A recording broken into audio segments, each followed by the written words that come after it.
You are watching St. Joseph Mustangs baseball here on YouTube.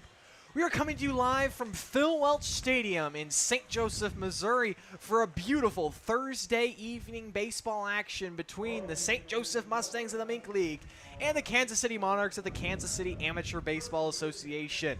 I'm Truman and alongside with me tonight Jackson Phelps. And Jackson, third time these two teams are meeting now. Each team has taken one. Now they get the chance to really get that rubber match. Mustangs coming off a win last night, 1-0 start to the week, got 2 more home games after this. But this has definitely been the team that has given the Mustangs the most trouble.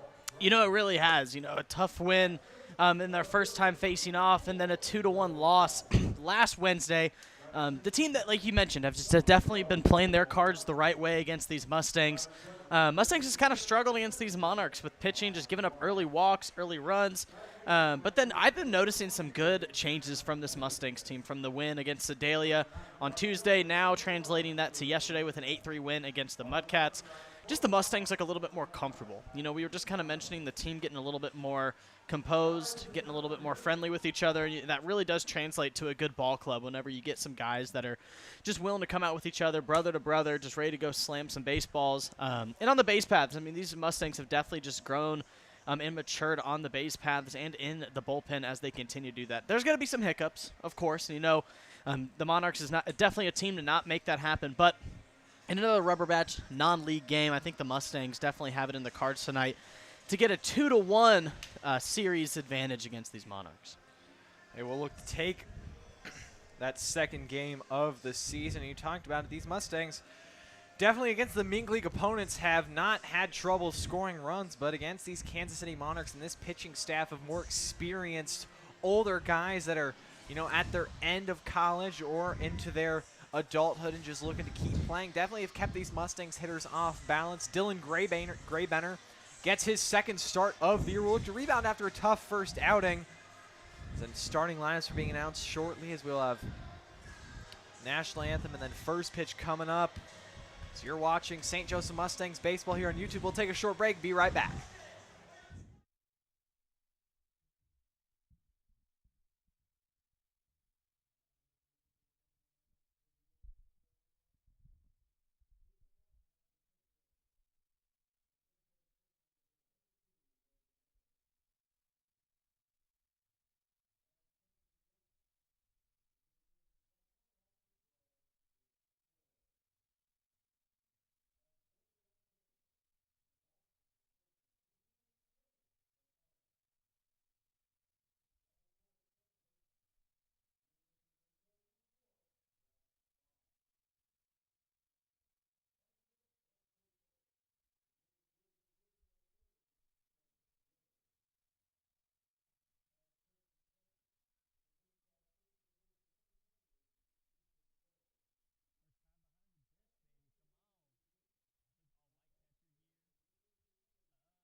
So we get a look at your Mustangs starter here tonight. It will be number 33, Dylan Graybenner, in his second start of the season. Only lasted 1 inning in his first start against these Monarchs back on June the 4th. Gave up 2 runs on 3 walks and did have a strikeout in that only start. He comes by way to the Mustangs in his first year from Johnson County Community College, which he appeared in 7 games and 5 innings, had a 2.8 ERA and a 3.04 opponent batting average on the season. Yeah, you know, Graybenner, like you mentioned, just that first inning that he was in against the Monarchs definitely got a little bit rattled. You know, he definitely let those Monarchs hitters get above in those counts pretty early, giving up those 3 walks, a wild pitch, scored 1, and then a sacrifice fly. So just for him, just to make some improvements, definitely keep those bases empty for this first couple of innings, and just, you know, make those small improvements. In the game of baseball, making those small ones are important, and maybe just try to get through 2 or 3 innings today. Only, you know, maybe 1 run is your max for the day. But Graybenner, definitely some work for improvement, but definitely eager to see how he can blossom as the season continues. So now we get a look at the Monarchs starting lineup. A little bit different than we've seen so far in the first 2 matchups. Morgan Johan in the leadoff spot. Alex Rice in that 2-hole. Gilberto Pena, Daryl Graham, and Will Dryberg anchor the heart of the order. Devin O'Brien, Ty White, Cam Messerschmidt, and then Stuart Ojeda rounds out the Monarchs order against Graybenner here tonight. Like I said, Monarchs saw Graybenner just 8 days ago. That inning started with a single by Will Dryberg, but then 3 straight walks to Alex Lahaski, Gilberto Pena, and Daryl Graham. A run scored on a wild pitch. He's able to get his first out on a pop-out, but then a sac fly drove in the second run. Then a strikeout ended the inning, but those were the only 2 runs the Monarchs would need, as your Mustangs were blanked until the 8th inning when they finally scratched across a run. But Graybenner's done with his warm-up pitches. Morgan Johan's digging into the box. The umpires are ready. The crowd is ready here on a beautiful Thursday evening here in St. Joseph. The clouds have parted ways. Let the sun shine. Both teams wearing black Mustangs in their bit of a city connect. The red outlining STJ on the front, red and white outlines. Monarchs with the bit of a sky blue and pink outlines. The first pitch of tonight's game is outside for ball 1. You know, I definitely like those looks. Monarchs, I mean, they've definitely had those red and blue type uniforms the last 2, and our producer Aiden over here kind of gave it the Miami Vice look. Gotta love to see him switching it up. Johan 0 for 5 in the previous 2 games with a strikeout, so still looking for that first hit against Mustangs pitching. But he's definitely in the driver's seat here early, up 2-0. Like I mentioned, just for Graybenner, his thing he needs to work on, just getting those strikes early on in the account, just trying to attack these Monarchs hitters. Can't lose them too quick.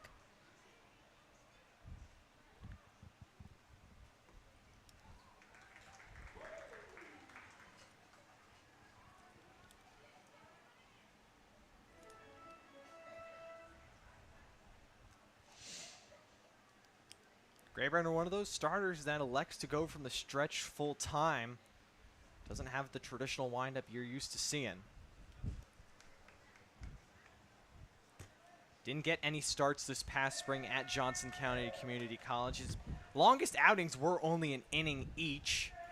Through a couple of shutout innings on March the 2nd against Iowa Western Community College and then Baker University JV. The first batter of tonight's game is a 5-pitch walk to Morgan Johan.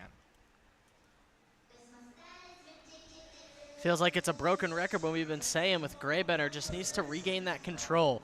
Already another runner that's been walked to start the game, and he gave up a single to start up his game last time against out on the Monarchs, but now a walk. Double play ball would be in the cards for this Mustangs defense here. That'll be Alex Rice. Rice playing second tonight for the Monarchs. First time gets to play against the Mustangs. Graybenner also pitching to a new battery mate as Easton Philippi makes his catching debut tonight for the Mustangs. Was a DH last night, now gets to play catcher here tonight.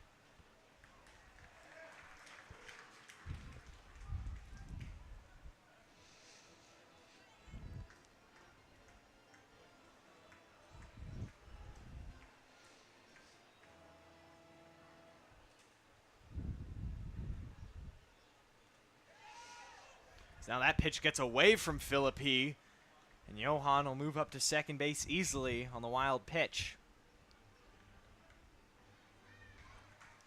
A little erratic to start from Graybetter once again. Now a runner in scoring position with no outs. Just got to really pound that zone, last couple of outings we've just kept mentioning that he just really needs to focus on hitting those corners and not doing anything too cute. Just got to get out of the inning.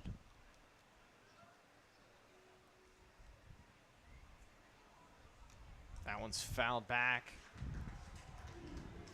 His count evens at 2-2.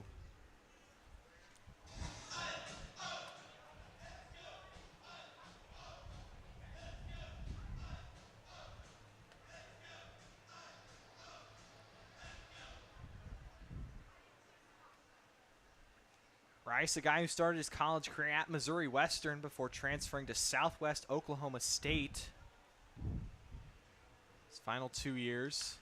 That one hit sharply to the left side and off the glove of Chris Coy into left field. Johan moves up to third, and Rice will reach on the E6. That ball just ate Coy up, trying to go with the backhand. Wasn't able to get it on the short hop. That was just a beautiful swing by Rice. He took that outside pitch and had some good velocity off the bat. Just one hop over to Coy at short. Coy, like you mentioned, just couldn't get that backhand. One of the tougher plays on the hop, and just that dirt ate it all up. And now runners on the corners, no outs still here in the first. Big Gilberto Pena, who is definitely seeing Mustang pitching well as he swings at the first pitch and pops it up right center field. On comes Miller to make the grab. Makes a nice running grab, and his throw keeps Johan at third, but the throw bounces away from Philippi. And it'll allow Rice to move up on the E2. But now the first out comes via the F8. Just a beautiful play out in center by Miller. I mean, he came running down, and Johan had the opportunity to go home, but Miller's throw so much on line kept him at third. Even with the bounce, it was still early enough, keeping him at third. But now both runners in scoring position. That'll be Darryl Graham, who's 0 for 6 in 2 games versus St. Joe. Does have 2 walks.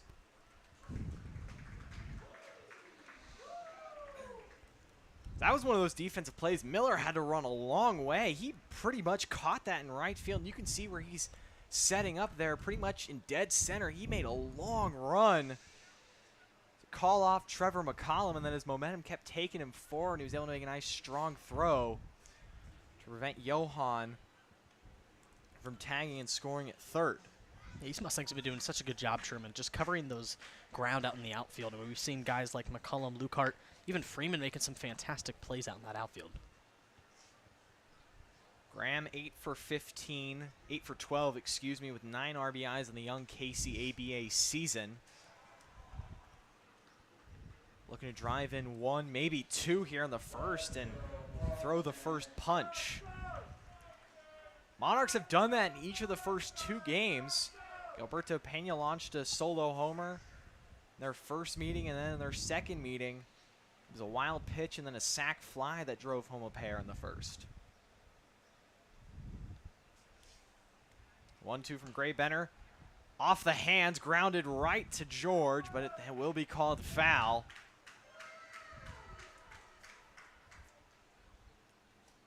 Graham will get another chance. That was one of those just kind of oopsie-daisy swings, that you're, as a batter, you're lucky enough that did go foul, because that was not one of the prettiest swings out of Graham. It wasn't. It looks like he kind of got jammed up on those hands, and good job by George watching the ball all the way out of the bat, letting that thing go foul, and right there that would score the run with Johan. The 1-2 swung on and missed. Pitch below the knees, gets Graham to chase, and now 2 outs here in the inning. Gray Brenner looking to strand a pair with his first strikeout of the night. Truman, when they come as clutch as it is, with 2 errors in the inning and 2 runners on scoring position, in that 2-strike count, Gray Brenner was looking for nothing but the strikeout, and he got just what he needed in a big 2 outs for the Mustangs here. Ali Will Dryberg has worked 2 walks and scored 2 runs in 2 games against St. Joe here at Phil Welch. And he's familiar here at Phil Welch, an ex-Mustang player as well. got a chance to see a little bit. Wasn't in the All-Star game, in the alumni game, but back out here with his 3rd game.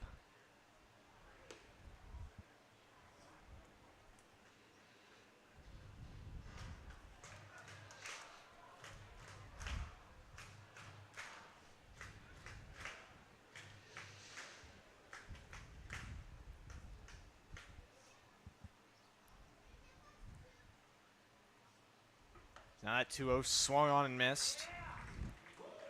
Graybrenner looking to fight back in the count.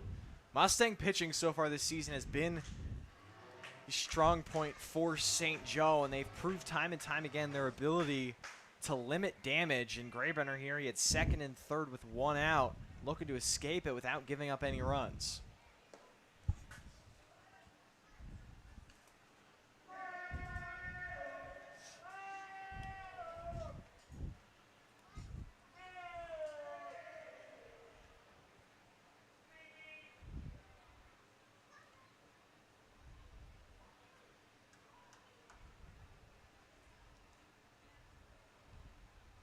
Now that one skied to center. Miller has to charge coming in, and he'll make another nice running grab. Graybrenner strands the pair as we head to the bottom of the 1st. Nothing doing for the Monarchs, and your Mustangs are coming up as you're watching St. Joseph Mustangs Baseball here on YouTube.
Monarchs strand a pair in scoring position to end the top half of the 1st. As now we get a look at their starting pitcher of the night, Matt DiLeonardo. His 1st start of the year for the Monarchs. In 2024, he played for the KC Blue Wahoos, also of the KCABA. He was 2-6 and 35 in the 3rd innings, 6.62 ERA, 65 strikeouts to 43 walks. But his opponent batting average was at .214. As now we get a look at the Mustangs lineup that will try to counteract this. It's Logan Miller in the leadoff spot, followed by Chris Coy and Trevor McCollum. Jack Moss, Justin George, and Easton Philippi anchor the middle. And then it'll be the DH, Parker Griffith, getting the night off from his catching duties. And then Tyler Gundelfinger in the hot corner. And Truman Bodenhausen in left field tonight, rounding out your Mustangs lineup.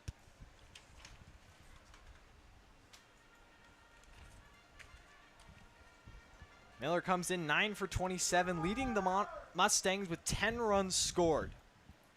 This season looking to do the leadoff man's job and get on base. Doing just that there, working the 3-0 count here on DiLeonardo. You get a guy like Miller on base, that's a huge setup for these Mustangs. He was 2 for 3 in their last meeting with a run scored. That was when he was batting in the 9-hole. Bumped up all the way to the top. As that 3-1 laced into the right center gap, and it'll fall for the Mustangs' first hit of the game and Miller's 10th hit on the year. But he is thrown out at second as Miller tested the arm of Ojeda, and he was not happy with the call, but he is gunned down on the single. I mean, what a throw by Ojeda. Almost looked like he was kind of testing the call there. Looked like he tried to get underneath that tag there, and it did look very likely, but the ump saw different from up here, and a huge first out on that single from Miller. Now it'll be Chris Coy in his 6th start of the year. All 6 have come at shortstop. St. Joseph kid, graduated from Benton High School this past May, and is committed to take his talents up just to the northwest, up to the University of Nebraska, Omaha.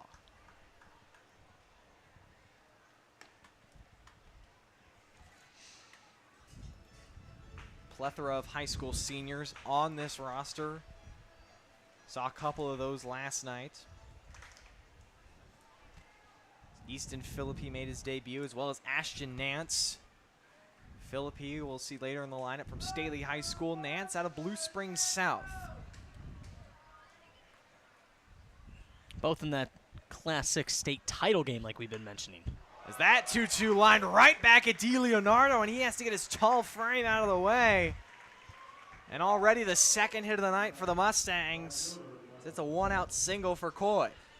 Coy's 7th hit of the year, right up the middle where he found it, and just a nice job there by DiLeonardo. I mean, he could have probably put a glove on that, but that thing was smoked right off the bat, right into the center field area. And now the Mustangs get that base runner they were longing for with Logan Miller, now with Chris Coy, who is another speed threat for these Mustangs. That one first pitch gets away. Coy scampers up to second. Now it puts the Mustangs in the wheelhouse to score their first run. And in a situation, the Mustangs are so good in hitting with runners in scoring position.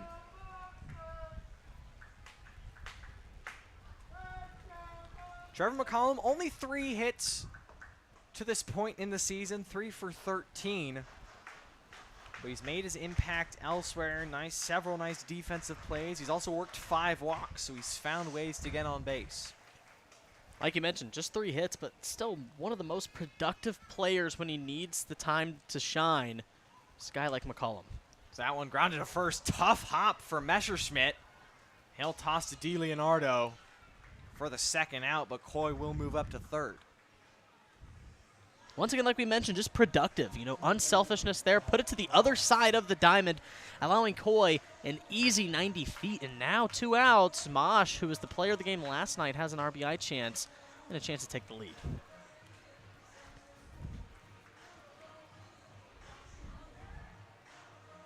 Mosh leads this team with 10 hits at this point in the season. Also leads this team with 9 walks. He's first pitch swinging. That'll be lined foul way down the left field line. Mosh played his past spring at the University of Minnesota. Currently entered the transfer portal. Looking to field some offers for next year as he quickly finds himself down 0-2.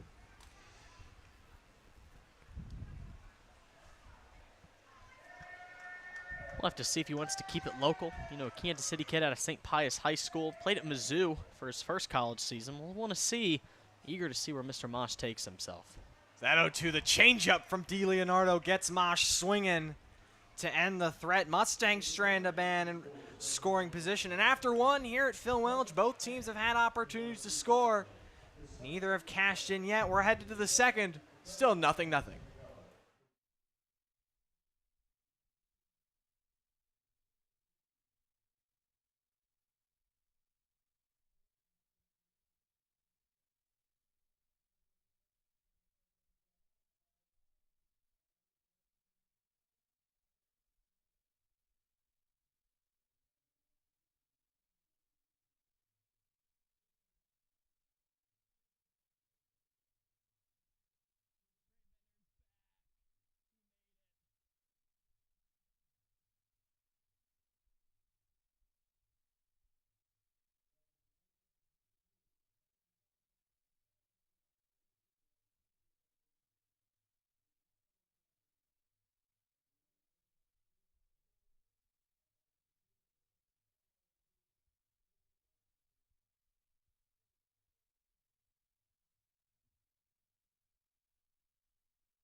Kyle Ford leads off the Monarchs here in the second. Weren't able to capitalize in the first as they had runners at first and third with nobody out, and then runners at second and third with one out. But Dylan Graybenner able to pitch out of the jam, make it here to the second inning. So it'll be Ford, Danny Holmes, and Cam Messerschmidt.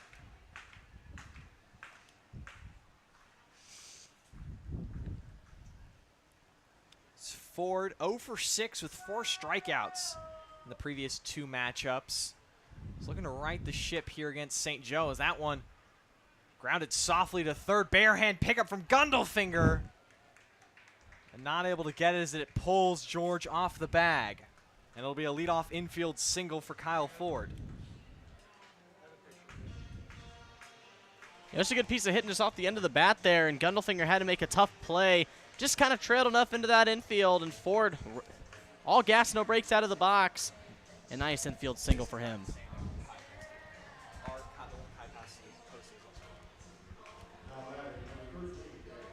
Now it'll be Danny Holmes.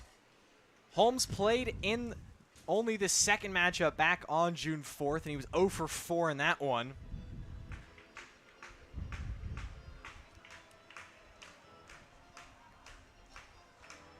So gets his second crack here at Graybenner.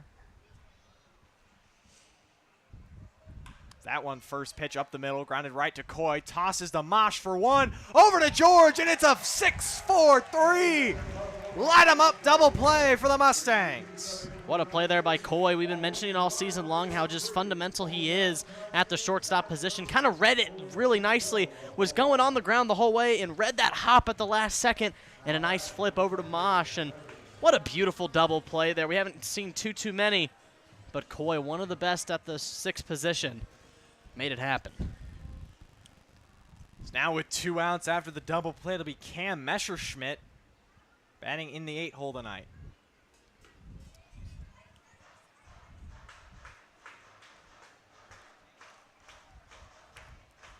Messerschmidt also looking for his first hit here at Phil Welch against the Mustangs. 0 for 6.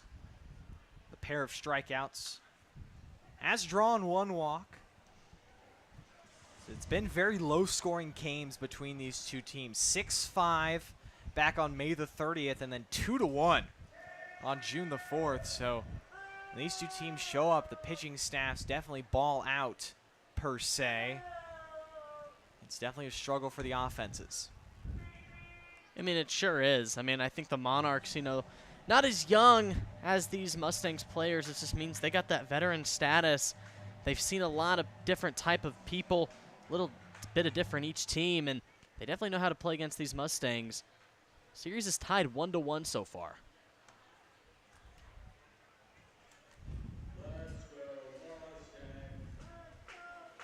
Messerschmidt looking to draw his second walk in this 3-game matchup over an extended 3-week period, but nonetheless, a rubber match of sorts here tonight.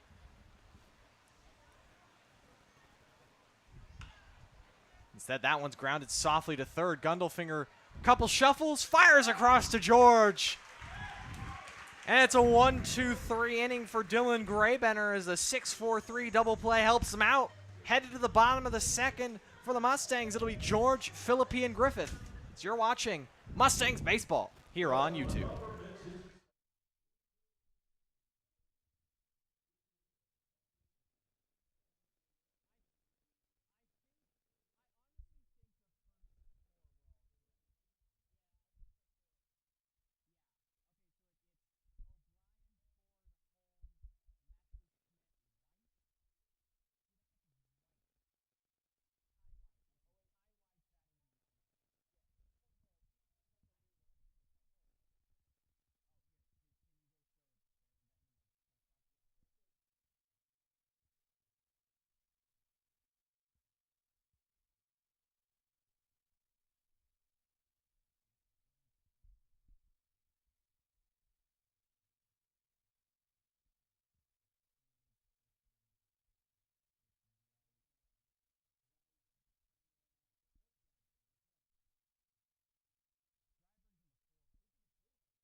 Justin George gets the Mustangs started here in the second.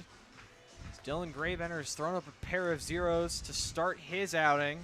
Mustangs had 2 singles in that top of the first, but Logan Miller was thrown out trying to extend his into a double. Then Chris Coy was stranded at third.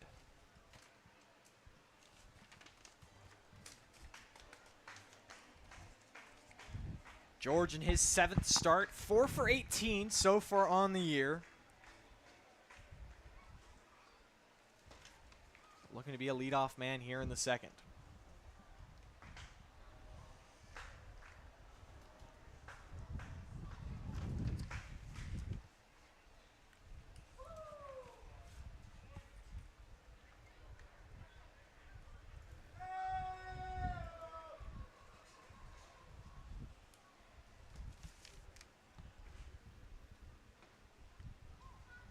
DeLeonardo able to find the corner. And the count to 3-1. I saw George stay ripping batting practice. Definitely has a good barrel. Put a few out here at Phil Welch. Like you said, Jackson and BP. Definitely some oohs and ahs from fellow teammates and other people dispersed throughout the stadium. That one lifted to left. It takes Dryberg back deep to the track, and what a catch made by Will Dryberg! A little Willie Mays-esque, just sticking his glove out and running it down at the wall for out number 1. I mean, like we just mentioned, the broadcaster's jinx almost happened. Just talking about the barrel of George. Caught one right there, upper half. Got all of it, kept the hands inside, put a nice drive, but Dryberg read it all the way. A good read from him and an even better catch on the warning track. But a good barrel nonetheless from George. Mustangs have come out swinging and barreled several baseballs here against DeLeonardo. Now the Easton Philippine. His second start, he was 0 for 4 last night with a walk as that one off his hands. Easily fielded and thrown out by DeLeonardo for the second quick out of the inning. Young man still looking for that first Mustangs hit. He's got a full game, but look who's back in this lineup. Got Mr. Parker Griffith. He's been one of the better hitters so far, Truman, for this Mustangs lineup. Griffith, the Northwest Missouri Bearcat, got the night off last night, ended a streak of 8 straight starts to start the year. Now in his 9th start here tonight. Finds himself quickly down 0-2 though.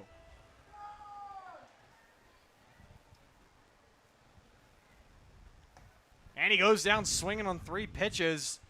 So the inning started with a boom, ended with a whimper for St. Joe. We're through 2 here. 4 donuts on the board. We're still looking for our first run here at Phil Welch on Women in Sports Night as you're watching St. Joseph Mustangs Baseball here on YouTube.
9-1-2 for the Monarchs here in the third.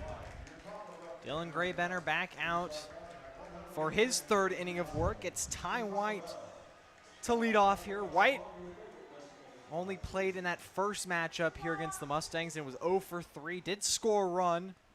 Also did record a strikeout.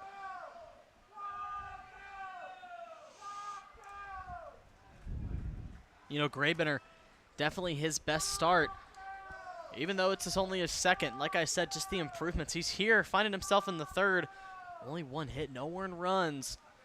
So definitely love to see the young man making some improvements in this Mustang season as we get into that third homestand. His command has been a lot better here tonight than it was back on June the 4th, and that was one of the things he battled with throughout this past spring at Johnson County Community College, just battling those walks. Small sample size, but 8 strikeouts to 7 walks in those 5 innings. So he can definitely blow hitters away when he wants to. But sometimes, you know, wasn't necessarily knowing where that ball might leave his arm. Almost like Rick Vaughn-esque in the legendary baseball movie Major League. You know, he could throw gas, but at that start of the movie, he didn't know where it was going. Talk about gas, blown it right by White. Tonight's Taco Bell taco strikeout. It was taco time last night. Here, Graybenner's trying to get these fans happy once again. It's been a string of Taco Bell strikeout players. I feel like we're running on a 4 or 5 game streak now. It's that 1-2. Runs way outside. For all you viewers watching at home or wherever you're watching here on YouTube, encourage you after this stream or during this stream, go out and check out the rest of the content on the St. Joseph Mustangs YouTube channel. Got several series up there on the channel under the videos tab. As White fouls off another. We've got Reading with Rally. Episodes 1 and 2 are out. The first episode, Reading Green Eggs and Ham. The second episode posted today, The Very Hungry Caterpillar. So any of you have kids in your life that love to read and want to hear it from some of your favorite Mustangs players and interns, got that. We also got Inside the Stables, a weekly reaction series by a 2025 intern, Aiden Snyder. Episodes 1 and 2 are out of that from opening week in week 2. We've got daily game highlights. So in case you miss a stream, you can go back on, catch highlights from that past night's game to get caught up. We've got Kai Turner, the general manager here of the Mustangs, his weekly vlog. His first 2 episodes are out now. We've also got a couple of other content pieces, but Graybenner trying to put away White. And he will! Nice breaking ball, and Philippi will throw down to first. And George with the scoop. And it's a strikeout to start the second. Taco time once again in St. Joseph. Fans are clapping and hooting and hollering. And why wouldn't they? A nice strikeout from Graybenner with 1 out. Speaking of those other contents, Filling Time with Phil Welch will be filmed tomorrow with me and Keaton Smith, along with Andrew Clark. Be sure to tune into that. We'll have that posted by Saturday or Sunday for you guys. Just get to sit down. Andrew Clark's a wonderful guy to talk to, and we just get to pick his brain about what it's like being a post-college player now, playing summer ball. Asking him what he does in his daily life. Andrew Clark also has his player vlog that'll be occurring throughout the summer. Episode 1 of that is out now. He's a sports content creator back at college. Wanted to take his talents here this summer. Give you a bit of a day in the life and just the experience that a pitcher for the Mustangs has. He's also one of the 2025 interns. Charlie Sample has his cinematic reels that get posted after each home stand. Takes you a very fueled level, different than our camera level here for live streams, with plenty of content to entertain yourself here on the St. Joseph Mustangs YouTube channels. Also check out the Instagram at St. Joe Mustangs, the Twitter or X at the SJ Mustangs. And also plenty of stuff going on, pictures being posted on the at St. Joseph Mustangs Facebook page. So plenty of ways to keep up with your Mustangs throughout this summer, not just catching these nightly streams here on YouTube. Meanwhile, it's the top of the lineup back for Morgan Johan, who draws his second walk of the game. A quick 4-pitch walk. Graybender second, and both have come via Johan. Johan did a good job there. I mean, just stayed patient, wanted to see his pitch, never got it.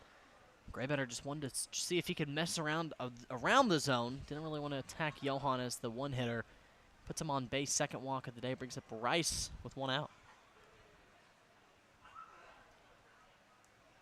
Rice's first pitch swinging, and he'll pop that one shallow center. Coy just behind the infield. Make the catch looking up into that sun for that second out, as that sun can be so tough here at Phil Welch before it sets behind the grandstand. Plenty of those Mustang players have their sunglasses on. Not on their hat. They have them on their eyes, so they definitely have that tool at their disposal, and Coy able to wrangle that one in for the second out. I always wore it on the face. You know, I just never did on the hat. Now, I did flip it on the back of the hat if it did get a little less sunny. It's the first pitch to Gilberto. Pena gets away from Philippi. So Johan will move into scoring position. Pena was first pitch swinging his first time up and fly to center. Pena swung a hot bat against these Mustangs. 2 for 6, has a homer and also 2 walks. A lot of those outs have been loud outs.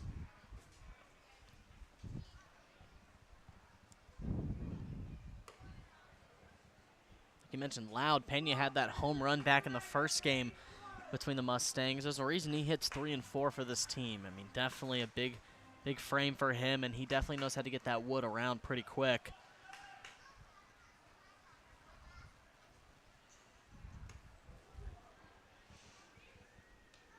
Second time Graybender's gone 3-0 with a hitter here in the third.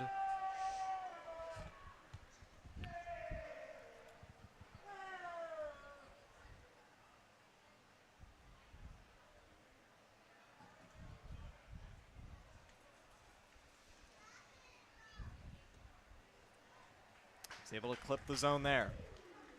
Nice comeback pitch. Going down 3-0. Wasn't able to get that against Johan. Nice job keeping it down and low.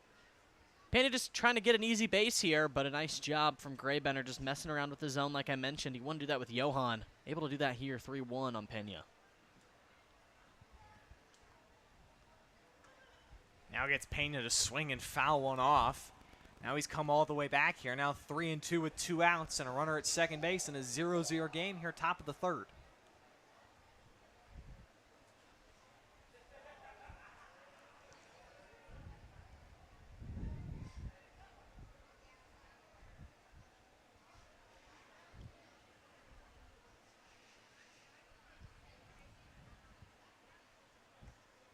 But he loses him on 3-2, and now he'll be first and second here for the cleanup hitter, Will Dryberg.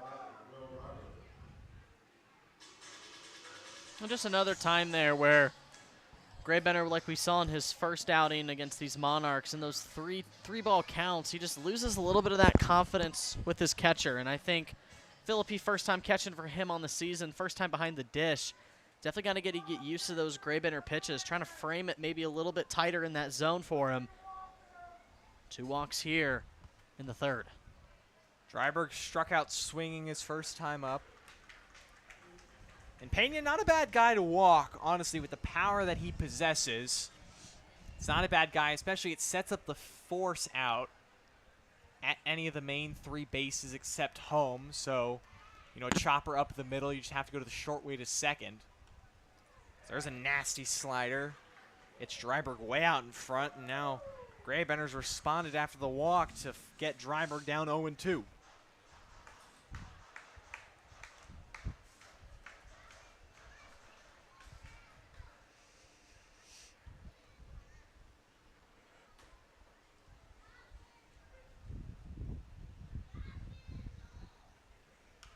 That 0-2 is going to be lined into right field for a hit. McCollum's coming up throwing. Here comes Johan to the plate, and he will be safe! Johan gets under the tag! And that'll plate the first run of the game, as it was a dot of a throw from right from McCollum, maybe a little high. but Johan able to slide in safely. Just a beautiful piece of hitting by Dryberg. Another one that Graybrenner's left on the opposite side of the plate that these Monarchs have taken advantage of, hitting it towards that right field area. A beautiful throw from McCollum, like you mentioned, Truman, and an even better catch and tag attempt from Philippi. Had to go up and get it, but Johan slided just underneath the jump. And the first run of the ball game belongs to the Monarchs. Clutch 2-out hitting from Dryberg. Brings up Devin O'Brien. Logan Miller robbed him of a hit on a beautiful running grab in center to end the first. Graybrenner just trying to limit the damage to this singular run.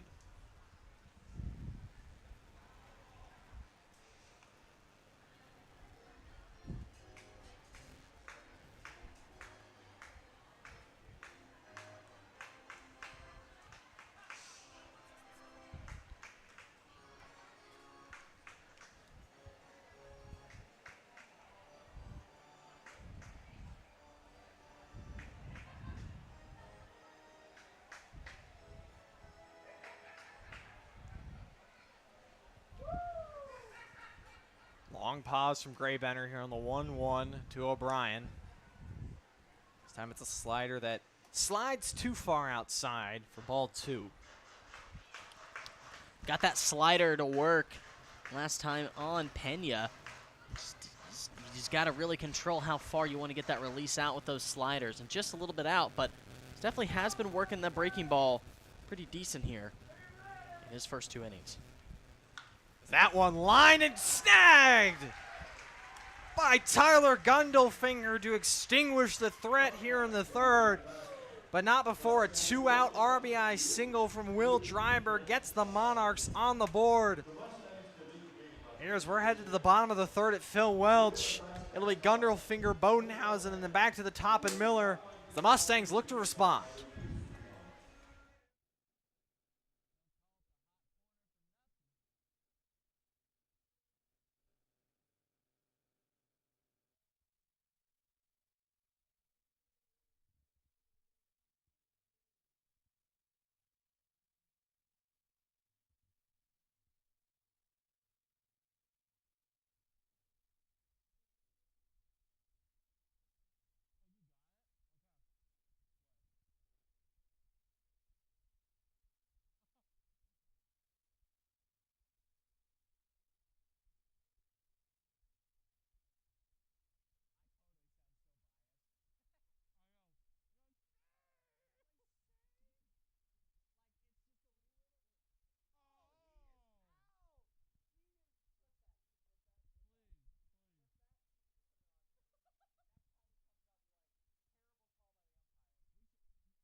Bottom third here at Phil Welch. Mustangs find themselves down 1-0 as it is Women in Sports Night tonight at Phil Welch. So thought might take up some women's sports themed trivia. And why not start with probably the most famous as of right now female athlete, Caitlin Clark, whose all-time, so men's or women's, NCAA basketball scoring record did Caitlin Clark break. She's the all-time scoring leader in NCAA history, men's or women's. Was it A, Kelsey Plum, B, Pistol Pete Maravich, C, Brittany Griner, or D, Antoine Davis? Really some good college athletes you got on there, Truman, and really eager to see what that answer is. This is Tyler Gundelfinger. Made a nice catch to end the top half of this inning on a frozen rope off the bat of Devin O'Brien. He now leads off. He has definitely been hot at the plate in his last 3 home games here at Phil Welch. He's 4 for 10, 2 RBIs, 3 runs scored, and also has a double. Don't call it the hot corner for nothing over to that third. Gundelfinger getting some good reps in the last couple of days and on a rope. Just got a glove on it before the gap, likely saving some runs. DeLeonardo now fights back to full count. His best start last year in the KCABA for the Wahoos came on September the 8th. He threw 7 shutout innings, 7 no-hit innings, 13 strikeouts, and 2 walks in the win against the Rockies. He averaged about 4 2/3 innings. That was his longest start. Had several 4 5-inning starts. Also had a couple starts. We got rocked. Only made it a third of an inning or 2 2/3 of an inning. So just trying to find consistency this year with a new KCABA team. Doing a decent job here in this game with these Mustangs, holding them to only 2 hits, no runs. Really limiting the barrels that these guys have been able to catch. George put one on him. That's probably the only biggest barrel I've seen in this game from DeLeonardo off George, but doing a decent job. Now Gundelfinger full count. That one off the end of the bat, right back to DeLeonardo, and he'll just underhand flip it. Gundelfinger won't even bother tossing the bat aside as he will be retired for out number 1. Just got jammed on that inside. DeLeonardo put it right down, kind of knew that inner half in the inside part, and Gundelfinger did a good job putting the swing on. Just got to stay protective, but just unlikely that went straight right back to DeLeonardo. Now it'll be Truman Bodenhausen in the 9-hole tonight, and in left field. Most of the time we've seen Bodenhausen this year, he's either been at second or at shortstop for a game, but tonight he shows off the versatility, really being a utility guy, and gets the start in left field. 7 for 28, coming into his 8th start of the year. Leads this team with 10 RBIs, though. His biggest strength is definitely hitting with runners in scoring position. Fortunately, his first at-bat here tonight comes up with nobody on.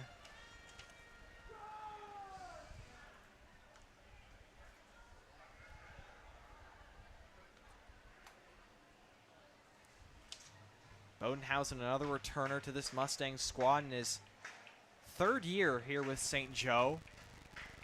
Had some fun on Saturday at the alumni game as his brother Noah Bodenhausen was able to make it back into town. Those two got to play with each other in past summers, and now Truman the only Bodenhausen left on this roster.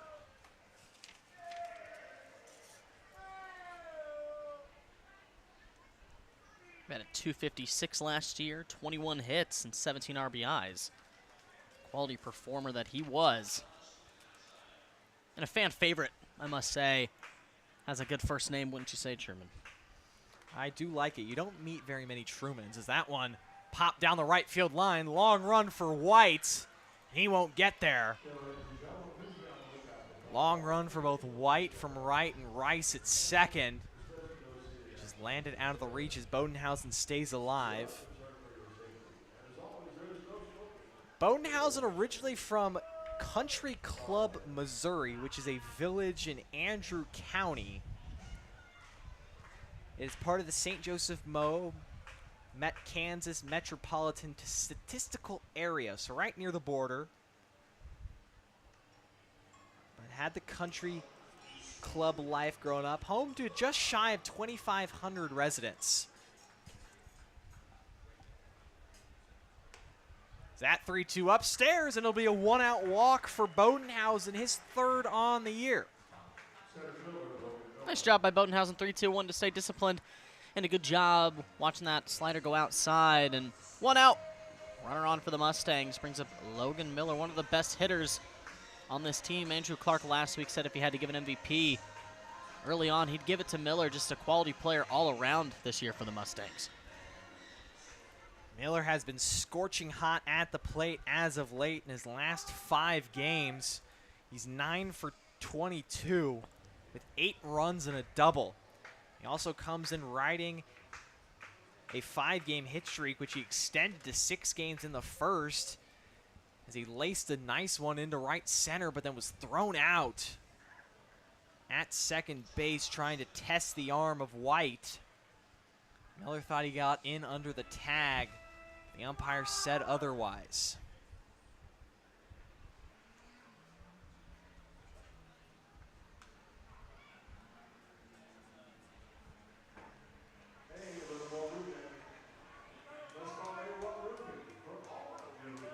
Miller from finishing up his past college season at Minnesota State Mankato. He was part of the All-Region 16 defensive team.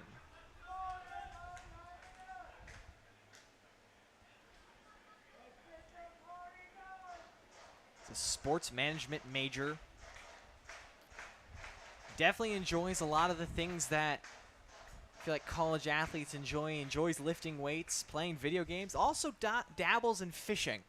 Don't know how much fishing experience you have, Jackson, but if you ever wanted to learn, I'm sure Logan Miller would take you. As there goes Bodenhausen to second. Throw down. Not in time. It was a good throw from Ford, but Bodenhausen snuck his foot in there. As Bodenhausen gets his third stolen base on the year. O'Brien put it on just an absolute dot. Graham over there at short just got a good glove on it right where he wanted it. But a nice stop by Bodenhausen. Now Miller draws a walk.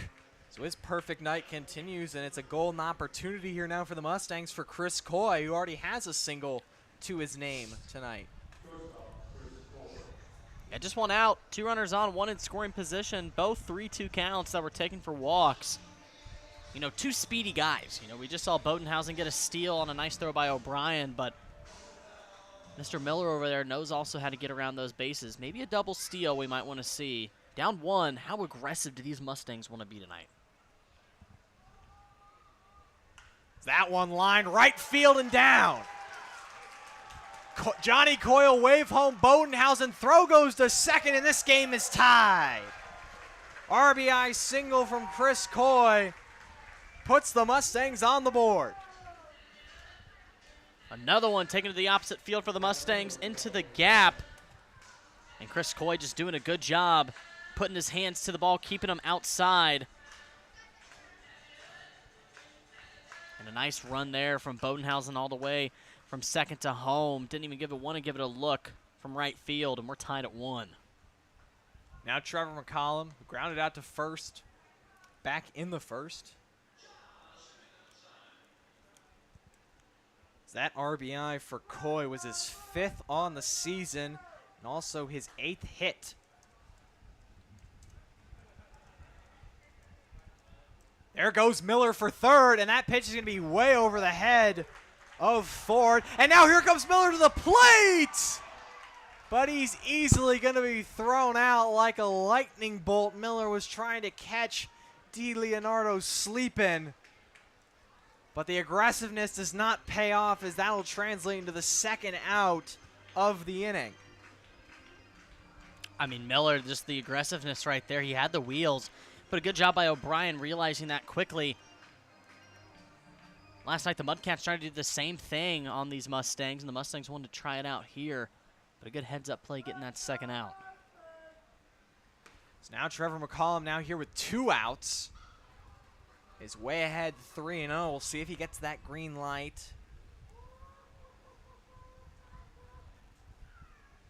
Instead, he'll take a pitch in the dirt, and it's a 2-out walk to Trevor McCollum.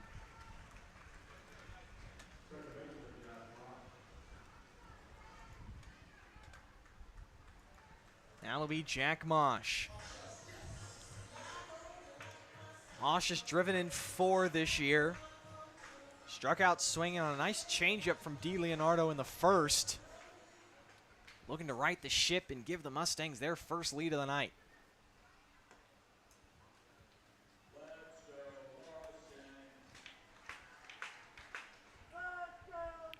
Mosh last year, his last summer, played for the Winchester Royals of the Valley Baseball League. His first appearance in the MINK. That one grounded right back up the middle and through. Here comes Coy to easily score. McCollum headed to third. He will be safe. Mosh moves up to second on the throw. And your Mustangs take a 2-1 lead here in the bottom of the third. Nice pitch right up the middle. DeLeonardo once again served it over to Mosh, and he rips it. Easily scoring Coy, and McCollum on his horse all the way to third. Mosh realized the throw from center, moves up to second, and a quality hit. And a mound visit here, 4 hits, 2 runs so far for the Mustangs as they take the lead. Little Mosh mania here in the third gives the Mustangs their first lead. And And they did it how we've seen them do it so many times this year. It started with a walk, couple of them, and then the hits kept piling on and the base running chaos ensued. The Mustangs have been able to capitalize with a 2 spot to take a 2-1 lead. Here, the bottom of the third against DeLeonardo. So now it's Justin George, who almost hit a home run his first time up. He missed it by about 5 feet as he hit it to probably the deepest part of the ballpark out there in deep left center field by the Monarchs bullpen. But Will Dryberg was able to make a nice over-the-shoulder running grab to rob George of what would have easily been extra bases.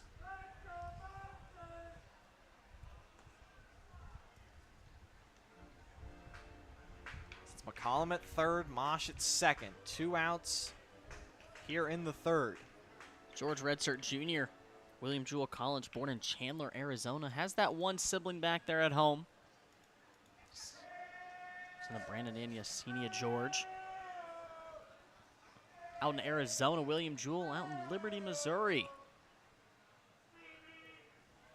George, a business admin major. A lot of things you can do with that degree. I definitely have a couple of friends majoring in business admin. One who eventually wants to go to law school. Try to do something in business law. George chases one in the outside corner now, 2-2. For his time here with William Julia, previously attended Salem University.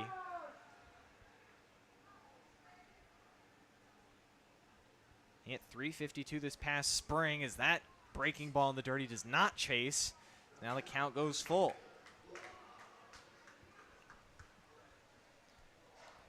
Had 57 hits, including 12 doubles, a triple, and 8 long balls for William Jewell. Got that good barrel last time off of DeLeonardo. Looking to see what he can do here, 3-2. He elects to take ball 4 upstairs, and now the bases will be loaded for Easton Philippi with 2 outs. Philippine is still in only his second game. Just looking to be a good quality at-bat. He drew a walk yesterday. Walk here would have played another, but Philippi wants more than that. Still looking for his first Mustangs hit, and a hit here would be a big one. He's hit the ball hard through 2 games. A couple lineouts, a couple flyouts yesterday. Grounded out to DeLeonardo back in the second. Now has a chance to come through with 2 outs. And the base is juiced. That one popped up right behind second base. Shallow center. Out goes the second baseman Rice to make the grab and end the threat. But not before the Mustangs put 2 on the board on RBI singles from Chris Coy and Jack Mosh to take the lead. We're a third of the way through here Thursday night at Phil Welch, and your Mustangs lead 2-1.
we get a look here at our weather track at the top of the fourth. Mustangs ahead 2-1. Bit of a cooler night tonight after the real first hot one of the summer. Last night, 76 degrees.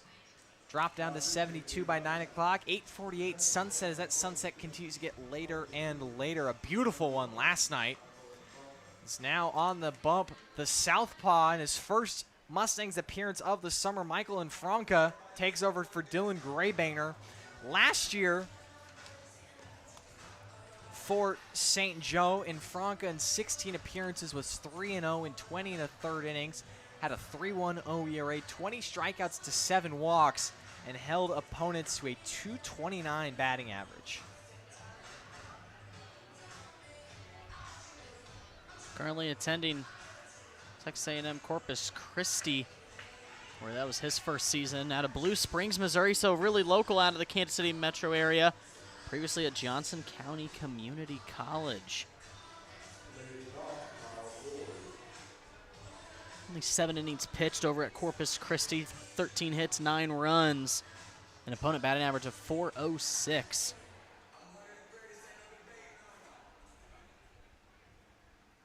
He's an Islander down there in Texas. It's his first batter of the game will be Kyle Ford. In the 6th hole, he singled his first time up, but was then out on the 6-4-3 double play.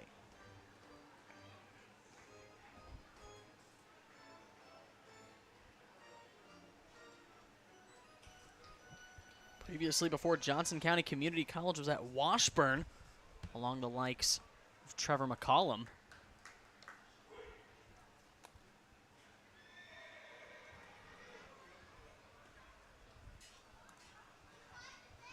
Texas A&M Corpus Christi fell to UTRGV in the Southland Conference Tournament as that one grounded to Coy at short. He corrals it, easily fires across for the first out here in the 4th.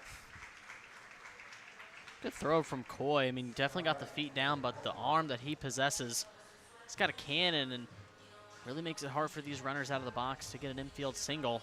And Franca's first at-bat of his Mustangs season isn't out. Now it'll be Danny Holmes, who grounded into a 6-4-3 double play back in the 2nd. Holmes 13 hits and 26 at-bats so far into the KCABA campaign here in 2025. Does lead the team with 11 RBIs. 3 of those hits doubles. No triples or homers.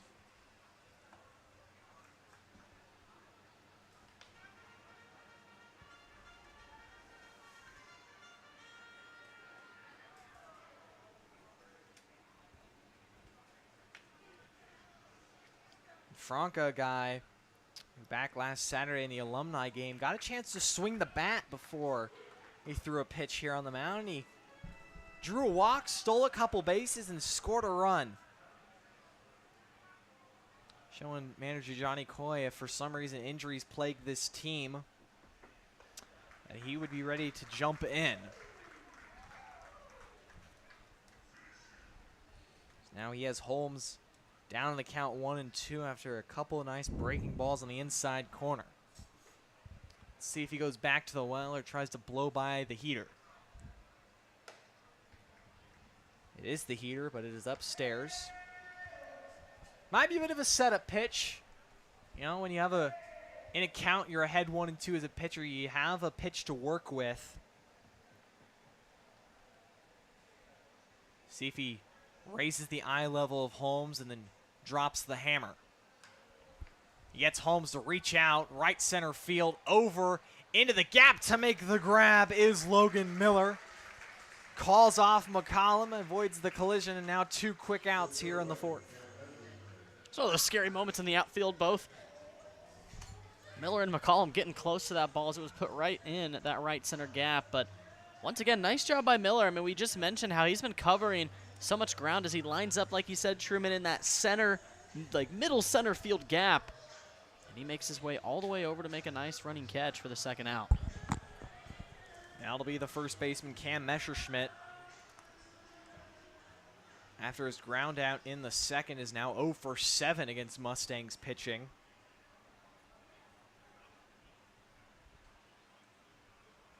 Hits have really been few and far between for both of these sides against the opposite pitching staff, as that first pitch from Infranca makes it about 56 feet out of the 60 feet 6 inches from the mound to home plate for ball one.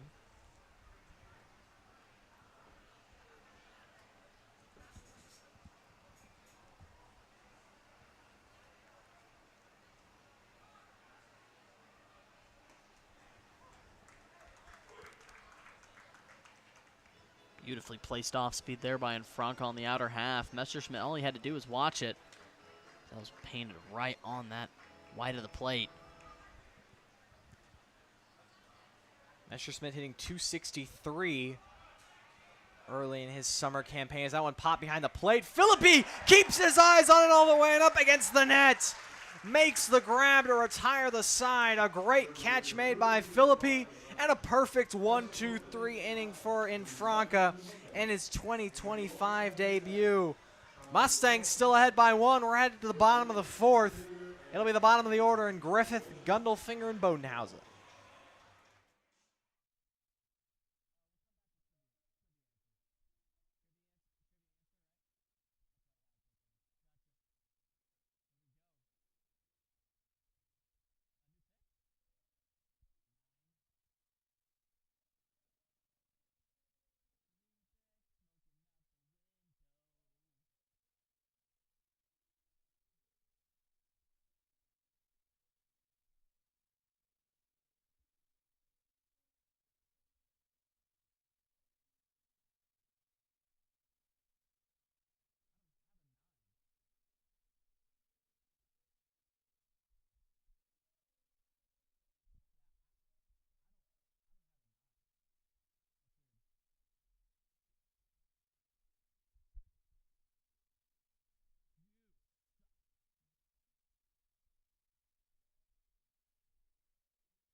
Bottom 4, and we're back with our first trivia question of the night. It was, since it is Women in Sports Night here at Phil Welch, whose all-time NCAA basketball scoring record did Caitlin Clark break?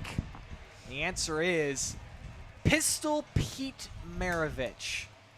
Caitlin Clark is now the men's and women's all-time scoring leader, and now is quite the celebrity playing for the Indiana Fever, has definitely raised the WNBA ratings by a lot. She is so fun to watch, hoisting threes from what seems like half court. Just plays basketball the right way as Parker Griffith gets your Mustangs started here in the bottom of the 4th against the new pitcher for the Monarchs, Dayton Mall. Takes over for Matt DiLeonardo after 3 innings. He gave up 2 runs. And really just ran into trouble in that 3rd inning.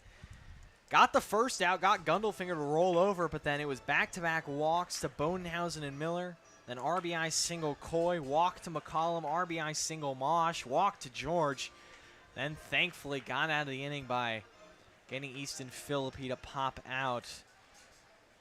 But not before the Mustangs regain the lead at 2-1, and that's where we sit here an inning later. Griffith looking to make contact, struck out swinging his first time up. And now goes down looking as, not the most aggressive strike three call out of our home plate umpire. It was a very tame, just kind of, strike three. Ford behind the plate definitely knew it. He immediately threw that one down to throw it around the horn, but Griffith had to do a double take. Just wasn't sure if our home plate umpire said strike three or ball outside. Just a nice casual, just It wasn't anything, didn't throw up the confetti and crank the lawnmower. Didn't go for the stab. Just a nice simple fist up strike three. A lot of guys just like to keep it simple. And right there, it fooled all of us. Even Griffith had to give a look back saying, was that really, is that a strike? And umpire really just kind of went with another, and Griffith walked back on another strikeout, second for him tonight. My personal favorite, I love it whenever you crank the lawnmower, just get their nice back and rah! It's one of my favorites. Back on the heels, really. You never want umpires to be the focal point of the game, but there are ways for them to get into the game. Meanwhile, Tyler Gundelfinger ahead in the count 2-1. He rolled over and grounded out to then D. Leonardo, who's on the mound in the third. And you could say, in a way, sparked the Mustangs' rally by getting out, as now that one lofted into shallow left field near that left field line. Into foul territory goes O'Brien, but he overruns it.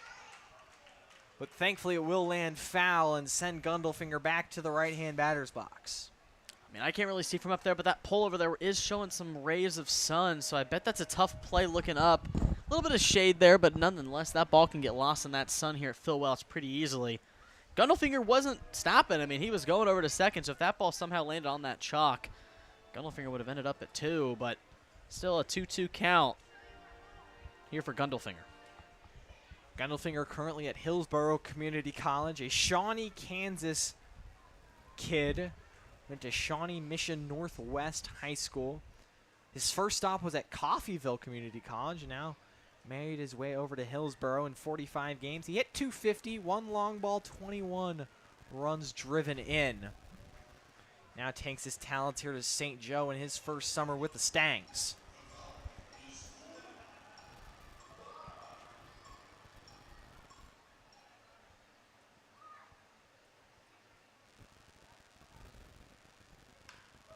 That one rolled over on a couple hops to O'Brien. He's able to field that one.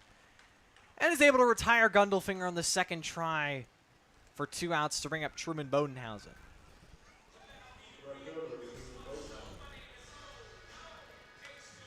Bodenhausen walked, stole second, and then came around to score on the Chris Coy RBI single last inning. Been able to get it done. We've seen Bodenhausen in the 9-hole. We've also seen him at the top of the lineup in the leadoff spot, and he's thrived in both.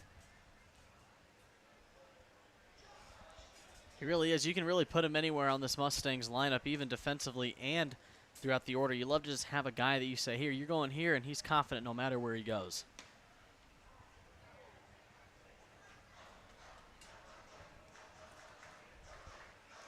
Bodenhausen comes to St. Joe from North Central Missouri College this past spring, where he hit .297 in 45 games, had 38 hits, 7 doubles, 2 triples, and drove in 26. And he's definitely taken that driving in runs ability here now this summer.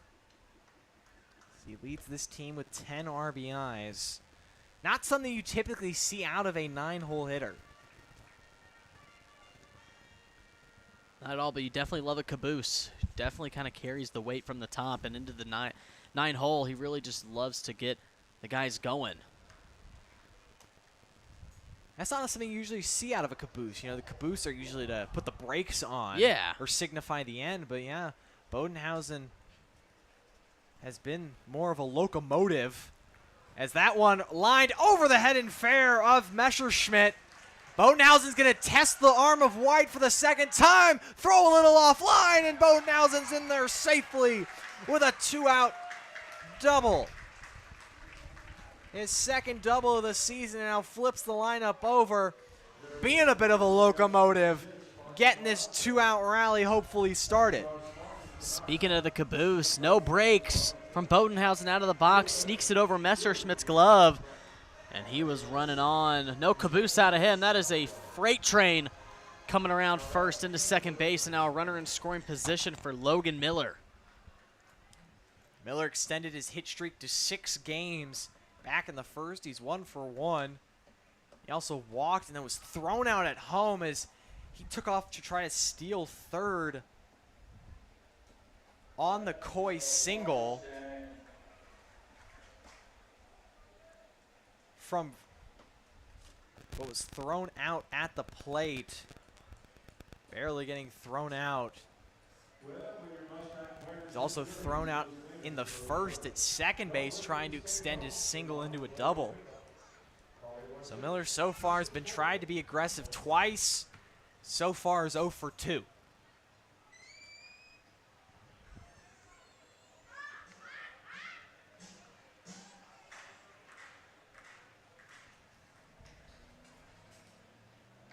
Miller was really testing his limits, trying to scamper home on a wild pitch. Big backstop here at Phil Welch.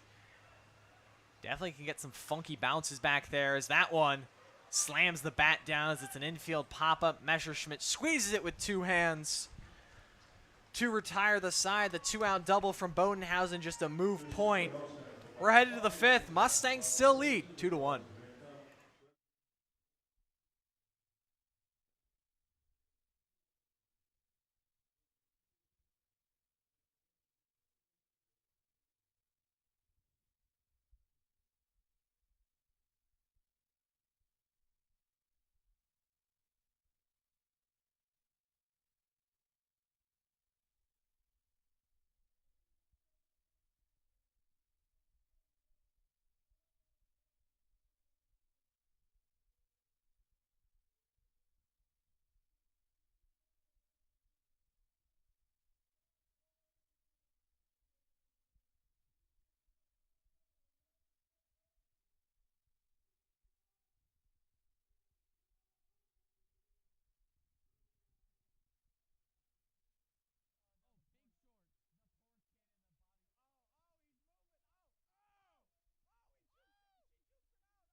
Michael and Franca back out for his second inning of work, and 2 innings was kind of his magic number this past season at Texas A&M Corpus Christi. Fortunately, his best outing of the season was his first, all the way back on February the 16th. Man, college baseball season just keep starting earlier and earlier. And I know a lot, playing down in Texas, it probably still is, in the 60s and 70s, but definitely know once you cross maybe the border into Arkansas and those states, I definitely know some college baseball and softball coaches and athletic directors have been calling for the seasons to start later because a lot of these schools are having to just travel down to Florida weekend after weekend. And, I mean, being a college student athlete already is hard. It is. It definitely is. But then you throw on the added of you're having to travel down to Florida and play, baseball 3-4 game series, and definitely know schools elect to also fly and go international, go down to the Caribbean and play. Definitely know Mizzou did that this past spring, went down to Puerto Rico as Ty White, the 9-hole, lining a leadoff single back up the middle to start the 5th for the Monarchs. But just one of those things that the NCAA, who, I mean, recently passed a law saying it's now just, it's now legal for schools to just write a check to a player and pay them. So now the era of, well, what I'm calling, more or less the free agency salary cap era of college athletics, more or less, has started. But again, just one of those things, baseball is a spring, summer, early fall sport. It's a warm weather sport. It is really hard, especially to play outdoor baseball in the cold. It sure is. I mean, I've had my fair share of cold games played out in the snow once. It's definitely it's just definitely a sport that needs to be played in the warm weather, because hitting those balls in that cold weather can definitely sting a little bit. And just looking at those games that Franca's played in, he's played in some tough Division I games against Kansas and Texas A&M. And he's gotten to pitch some decent innings in those. That first one was against Kansas, went 2 innings on him. So he's got his fair share of pretty high Division I teams. Texas losing in their regional game this year in college baseball, and Franca's gotten to see those Longhorns and Texas A&M. A lot of those Texas baseball teams, there's so many of those Div 1 teams, they all have rivalries with each other. As there's a bunt laid down by Johan. He will get thrown out, and then there's no one covering third. And Ty White will scamper all the way over to third as Gundelfinger crashed on the bunt, and then Franca did not back up third base. So now the sacrifice bunt turns into a 2-base sacrifice bunt for Johan. And now with the heart of the order coming up, the Monarchs are in a golden opportunity to tie this game up at 2. Just what a beautiful job by White, realizing, hey, Gundelfinger's not over there, hustling all the way over. Now only one out with a runner 90 feet away.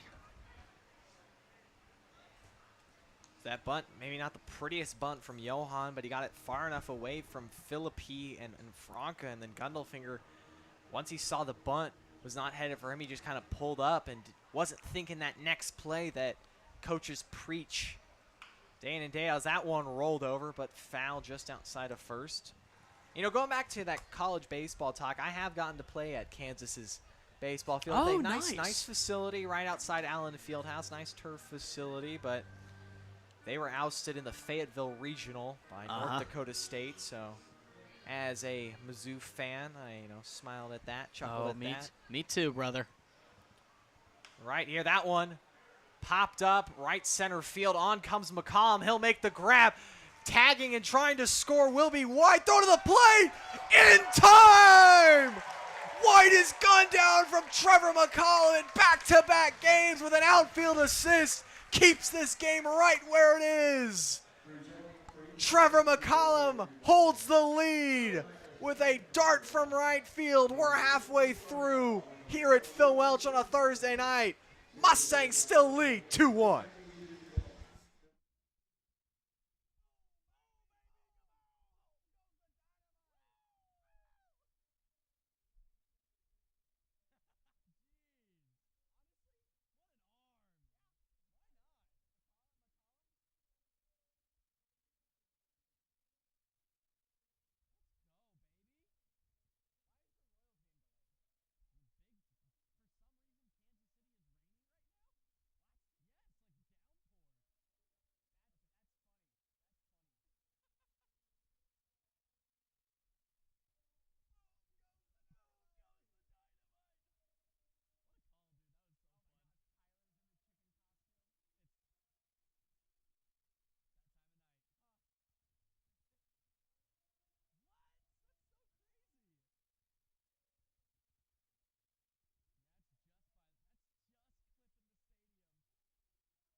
Bottom of the 5th here at Phil Welch. Mustangs still lead 2-1 after a frozen rope of a throw from Trevor McCollum to gun down Ty White at the plate. Ball wasn't hit very deep. McCollum had the forward momentum, and he threw a strike, and Easton Philippi laid down the tag to keep the score right where it is. As Chris Coy gets us started here for your Mustangs in the bottom of the fifth, and now it's back-to-back nights that McCollum has had an impressive outfield assist. Last night, it was in center that he got one lined to him, and he threw a frozen rope home in the second to gun down a Chillicothe Mudcat. And now here tonight, what we might see later in this game as the game-defying play comes in the top of the fifth. Now the Mustangs will look to use that momentum and try to put a couple insurance runs on the board.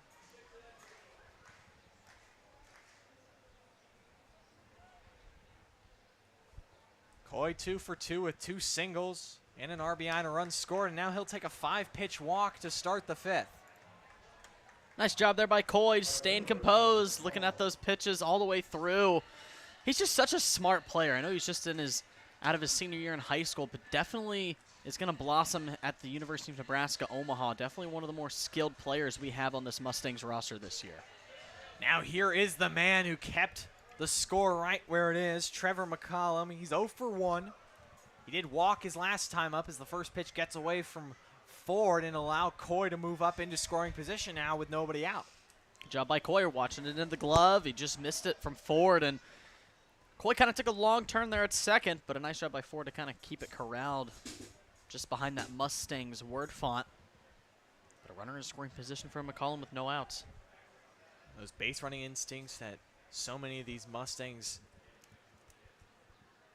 players have on the bases. McCollum in a 1-1 count, looking to find something, at least push it to the right side and get Coy to third. Instead, that one grounded right back to Maul, and now Coy gets himself on a rundown. Let's see if McCollum tries to get up to second. Coy does his job, stays in the rundown long enough. And now he falls down and will be still up there. We'll go back to first, see if he goes back to first, and McCollum doesn't. And now it will be McCollum who's called out. You know, it's one of those things that I've seen, again, come into memory just off the top of my head, seeing that play. Lorenzo Kane. Remember this, they were in Milwaukee, the Kansas City Royals. Similar thing happened, guy at second, he grounds one. Guy at between second and third gets in a rundown. Kane rounds, he doesn't touch second though. That's the important thing. Yes. Since McCollum touched second, he wasn't able to go back. But Kane didn't touch second, and there was no one at first, so he just called his runner back, and then he just went back to first base, and the Royals had first and second. So a crazy goes down as a 1-5, 4-6, I want to say then 4 put out for McCollum. So, you know, for all those keeping score, definitely one of the more rare plays is that one on a hop to short. Mosh is going to be safe on the E6. A couple of crazy plays here in the bottom of the fifth. Talked about that base running chaos. Well, this is just chaos in general as now Jack Mosh reaches on the air. Now the Mustangs have first and third with one out for Justin George. Just nice job on the base paths. I mean, these Mustangs are just turning something into nothing into something, and Coy managing to get over, and Mosh just looking to just get those gases going over to first. Now runners on the corner. Justin George continuing to looking to see if he can get some barrels off these Monarchs pitchers. Had a nice barrel his first time up in which he skied a high and deep fly ball out back in the second, and then he drew a 2-out walk in the third. See if he can just have a nice simple at-bat right here. You know, a couple of more unique at-bats from Mosh and McCollum. It's Mosh at first on the air, but Justin George goes down swinging on 3 pitches. So Maul is able to rebound. And now with 2 outs here, it brings up Easton Philippi. Philippi still hitless in his Mustang season, and yet again another runner 90 feet away for him. George, some good hacks, just couldn't catch that barrel. So there goes Mosh for second. The Monarchs will just let him steal it. It's now 2 in scoring position as Jack Mosh swipes his 3rd bag of the summer. Actually looks like it'll be called a balk, and that'll bring Coy home for the 3rd run. Seen that a plethora of times this summer, so the Monarchs' self-inflicted wound comes back to bite him as the Mustangs get that insurance run they needed on the balk. Philippi, the Wichita State commit, a Staley Falcon alum, came up short in the Missouri Class 6 state title game, falling 8-6 to Blue Springs South. They blew a 6-0 lead in the 5th as that one lined down the left field line, and it'll fall. First Mustangs hit for Philippi. Mosh comes in to score, and it's now 4-1 St. Joe.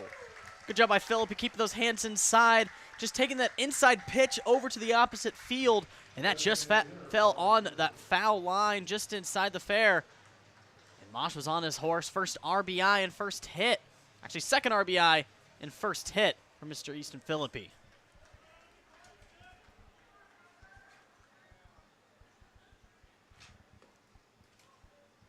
Now it'll be Parker Griffith. Just looking to put bat on ball as a pair of strikeouts to start his night. It's 2 home in the inning for the Mustangs on a balk and 1 on an RBI single from Easton Philippi.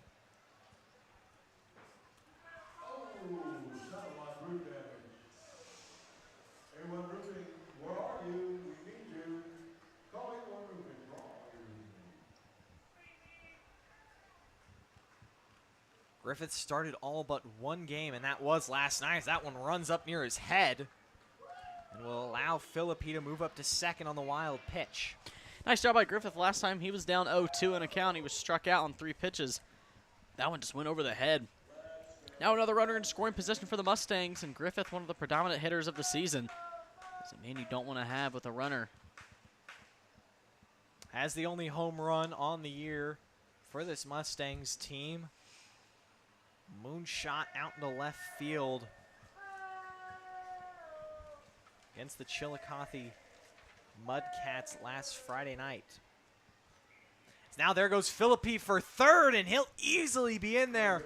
No throws, the first stolen base of the summer for Easton Philippi. Don't usually see those kind of wheels out of a catcher, but Philippi, no ordinary catcher. Now the full count offering to Griffith. And popped a mile high.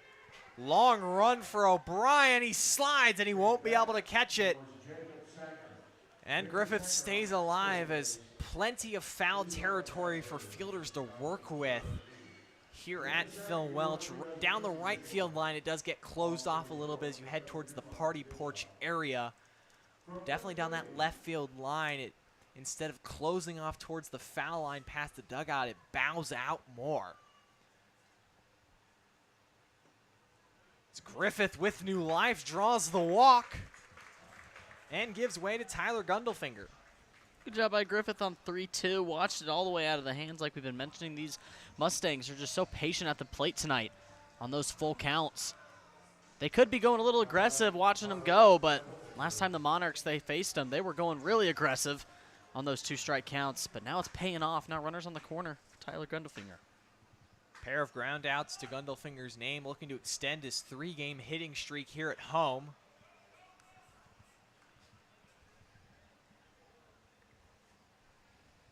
These Mustangs had their first road game this past Tuesday at Sedalia. Don't have their first real road trip till this upcoming week, and I feel like that's very nice as a team that you can play at home for now. It was supposed to be the 3rd consecutive week and only have to have played 1 road game.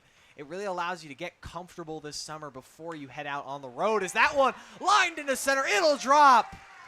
third run home on the inning as Tyler Gundelfinger comes through with an RBI single. Nice job by Gundelfinger. Once again, these Mustangs are just taking them right up the middle. That one just falls into center field.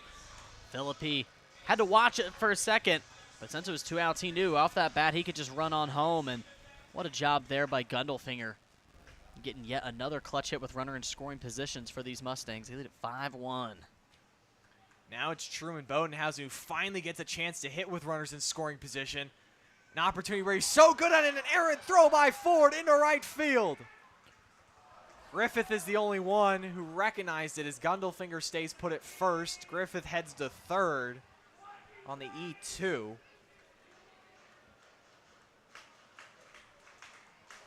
Nice job by Griffith realizing that, going all the way over to third. And then Johnny Coy having a little bit of a laugh. Griffith kind of tripped on that third base and was thinking about going home. Well, you know, sometimes when your foot goes from dirt to grass, you know, it can be a little slippery. You might eat it every once in a while. As long as you make it look graceful, everyone will just have a chuckle. Griffith, by chance, you know, he did make it look a little graceful. It just kind of spun right back up, got into an athletic position, and he gave that foul ball a look down the line. Bodenhausen got his 8th hit of the season his last time up, a double. Second one of the year. He's also walked and scored a run, but finds himself down here 1-2. The runner at first and third, 2 outs, 3 home in the inning. There goes Gundelfinger for second, but he'll have to put on the brakes as Bodenhausen stays alive.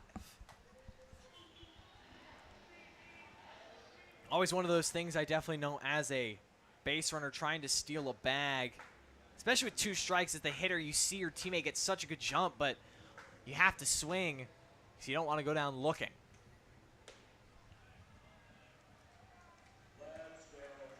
That is always the goal. That's something my dad always told me.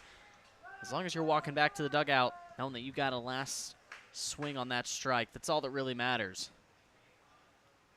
There goes Gundelfinger again. That one lightly tapped back to Mull.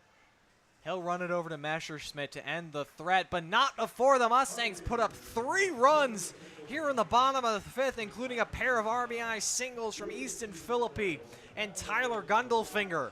We're headed to the 6th. The lead is now 4 here at Phil Welch.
Third pitcher on the night for the Mustangs, taking over for Michael and Franco, will be Gage Busby, making his 3rd appearance on the year. So far, he's pitched 3 innings, struck out 3, but also walked 3. As his last time we saw Busby was back on June the 4th against these Monarchs He threw 2 innings, allowed 1 hit, struck out 2, and also walked 2 as Busby in his first summer here with the Mustangs comes via Missouri Western State, but recently announced his transfer to rival Northwest Missouri State, is now poised to be a Bearcat once the 2026 campaign comes around. Welcome home, Gage. Glad to see you in the green and white. Excited to be able to see what you can do with the Northwest pitching staff. Still a young pitching staff up in Maryville where I'm at, but looking to improve. First batter he faces is Gilberto Pena. Stranded at second after a walk his last time up, is also flied to Logan Miller, who made a nice running catch deep in the alley in right center. Busby, a 3-sport athlete out of East Buchanan High School around the area. Baseball, basketball, and football. All-conference first team, all-district first team, and all-state honorable mention shortstop. And all-conference and all-first team in basketball out of the state, so he can do wherever. This will be the 3rd time Busby will be facing the Monarchs, as he has pitched in both the prior 2 matchups. Talked about that June 4th outing, but back on May the 30th, he actually tallied the win as he pitched a clean 8th inning as he gets Gilberto Pena swinging for his 4th strikeout of the year and his first one of the night tonight. Nice job kept it on the outer part, Pena, but just blown right by, and Busby knew it right out of the hands that one was going to be a good one. And first batter of the night, like you mentioned, 4th strikeout of the night for him, and just really emphasizing this bullpen this season for the Mustangs to come into games and shut hitters down. Now the Will Dryber, who has the only run-scoring hit for the Monarchs on what was a very questionable call at the plate. He laced a single into right as that one popped to right. McCollum over to his right. And he's right there to make the right catch for the second out. Was that too many rights? Not at all. And I it was loved all it. the same spelling of right. It was great. It was all the same spelling, all the same dictionary definition, but now 2 outs for Devin O'Brien. Nah, keep doing your thing. That was beautiful. Not too many rights, 'cause you can never be too right in the game of baseball.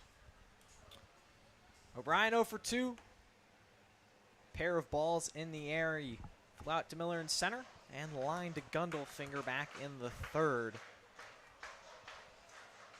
Trevor McCollum has made plenty of plays as he gets another opportunity. This one, he only has to move about 3 steps. Throws the hand to just call off anybody that may have been sprinting towards him. And it's a quick 1-2-3 inning for Busby. Just what the Mustangs ordered after putting up a 3-spot. We're headed to the bottom of the 6th here at Phil Welch. Mustangs still lead 5-1 as you're watching St. Joseph Mustangs baseball here on YouTube.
Continuing our trend here of women in sports-themed trivia, thought we might take it to the swimming pool.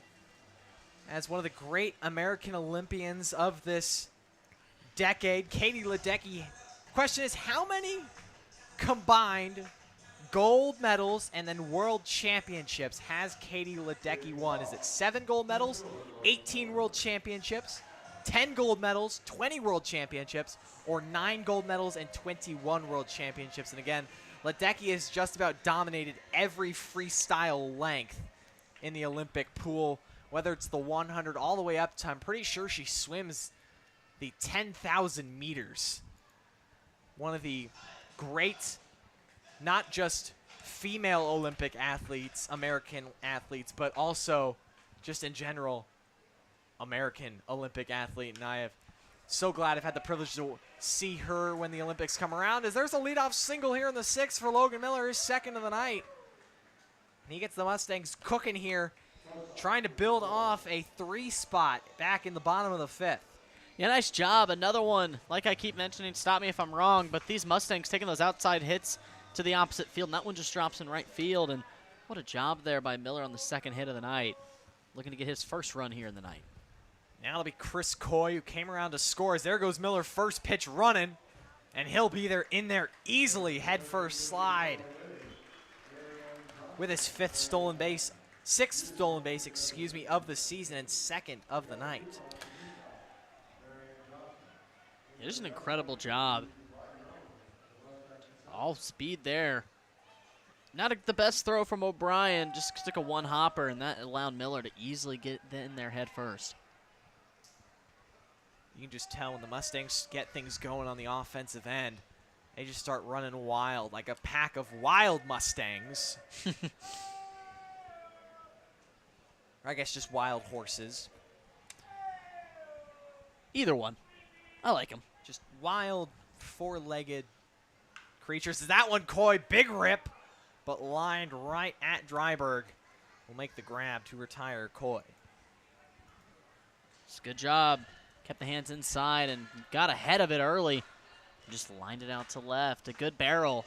But Miller still on second base with Trevor McCollum. And a runner 180 feet away from the plate.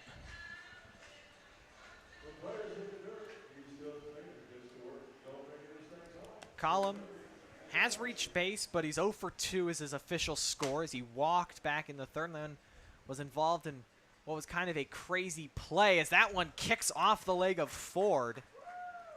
And will allow Miller to now move up 90 feet away on the wild pitch. But going back to just last inning, McCollum grounded one right back to Maul at the mound, and Coy took off for 3rd and was caught in between 2nd and 3rd, and he stayed in the rundown long enough that McCollum made it all the way to 2nd. But then it ended up resulted that both Coy and McCollum were both on 2nd at the same time, and so they tagged out both of them, and McCollum was called out. But there will be a productive out as the 6th run crosses the plate for St. Joe and extends the lead now to 5. Just another, like you mentioned, just productiveness off the bat of McCollum. McCollum just really knew what to do in that situation, just trying to get it up into that infield deep enough. I like the speed of Miller, just easily coming home. 6-1 lead for these Mustangs. 4th RBI of the season for McCollum, and just a very black and white definition of how the Mustangs have been able to score runs this year. It just started with a leadoff single, and then a stolen base, and then a wild pitch, and then a ground out scores him. Plenty of small ball action to go around for St. Joe. So it's now Jack Mosh, who reached on an error his last time up, has driven in a run with a single back in the 3rd. Eventually came around to score after reaching on that error.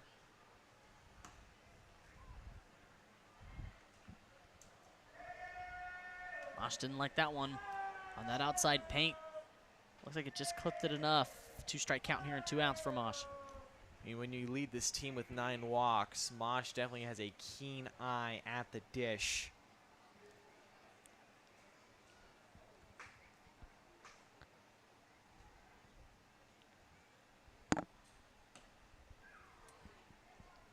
example right there. That pitch just off the plate, but Mosh leaves it be.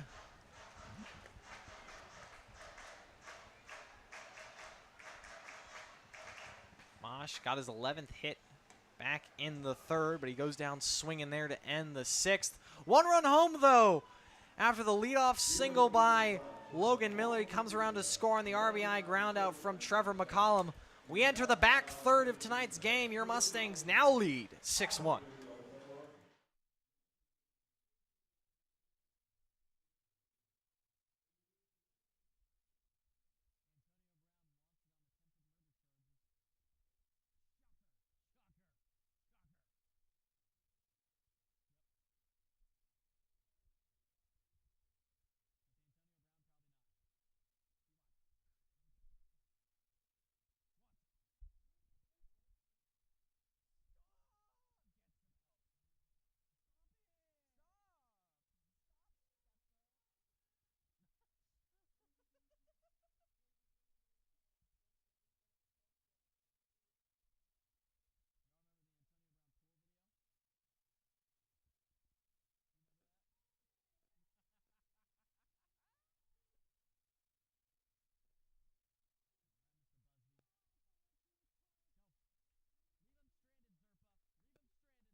Top 7.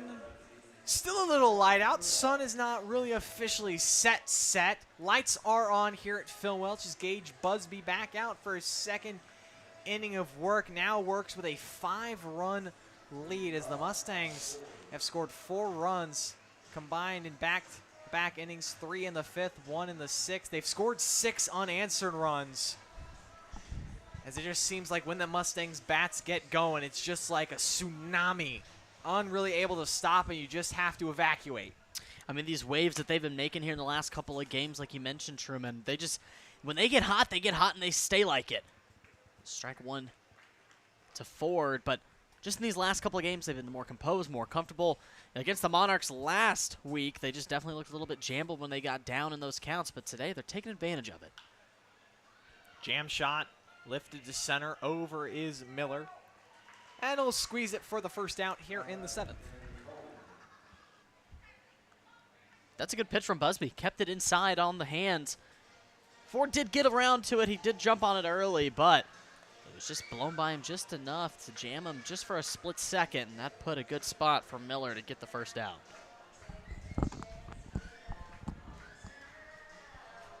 Busby had a small sample size this past spring at Missouri Western.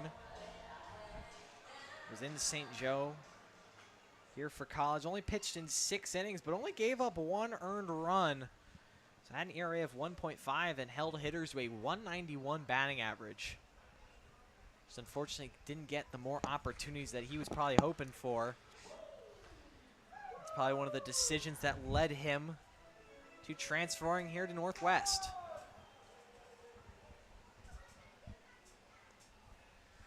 Now he quickly has Danny Holmes down 0-2. Holmes 0 for 2. He's flew out and grounded into a double play.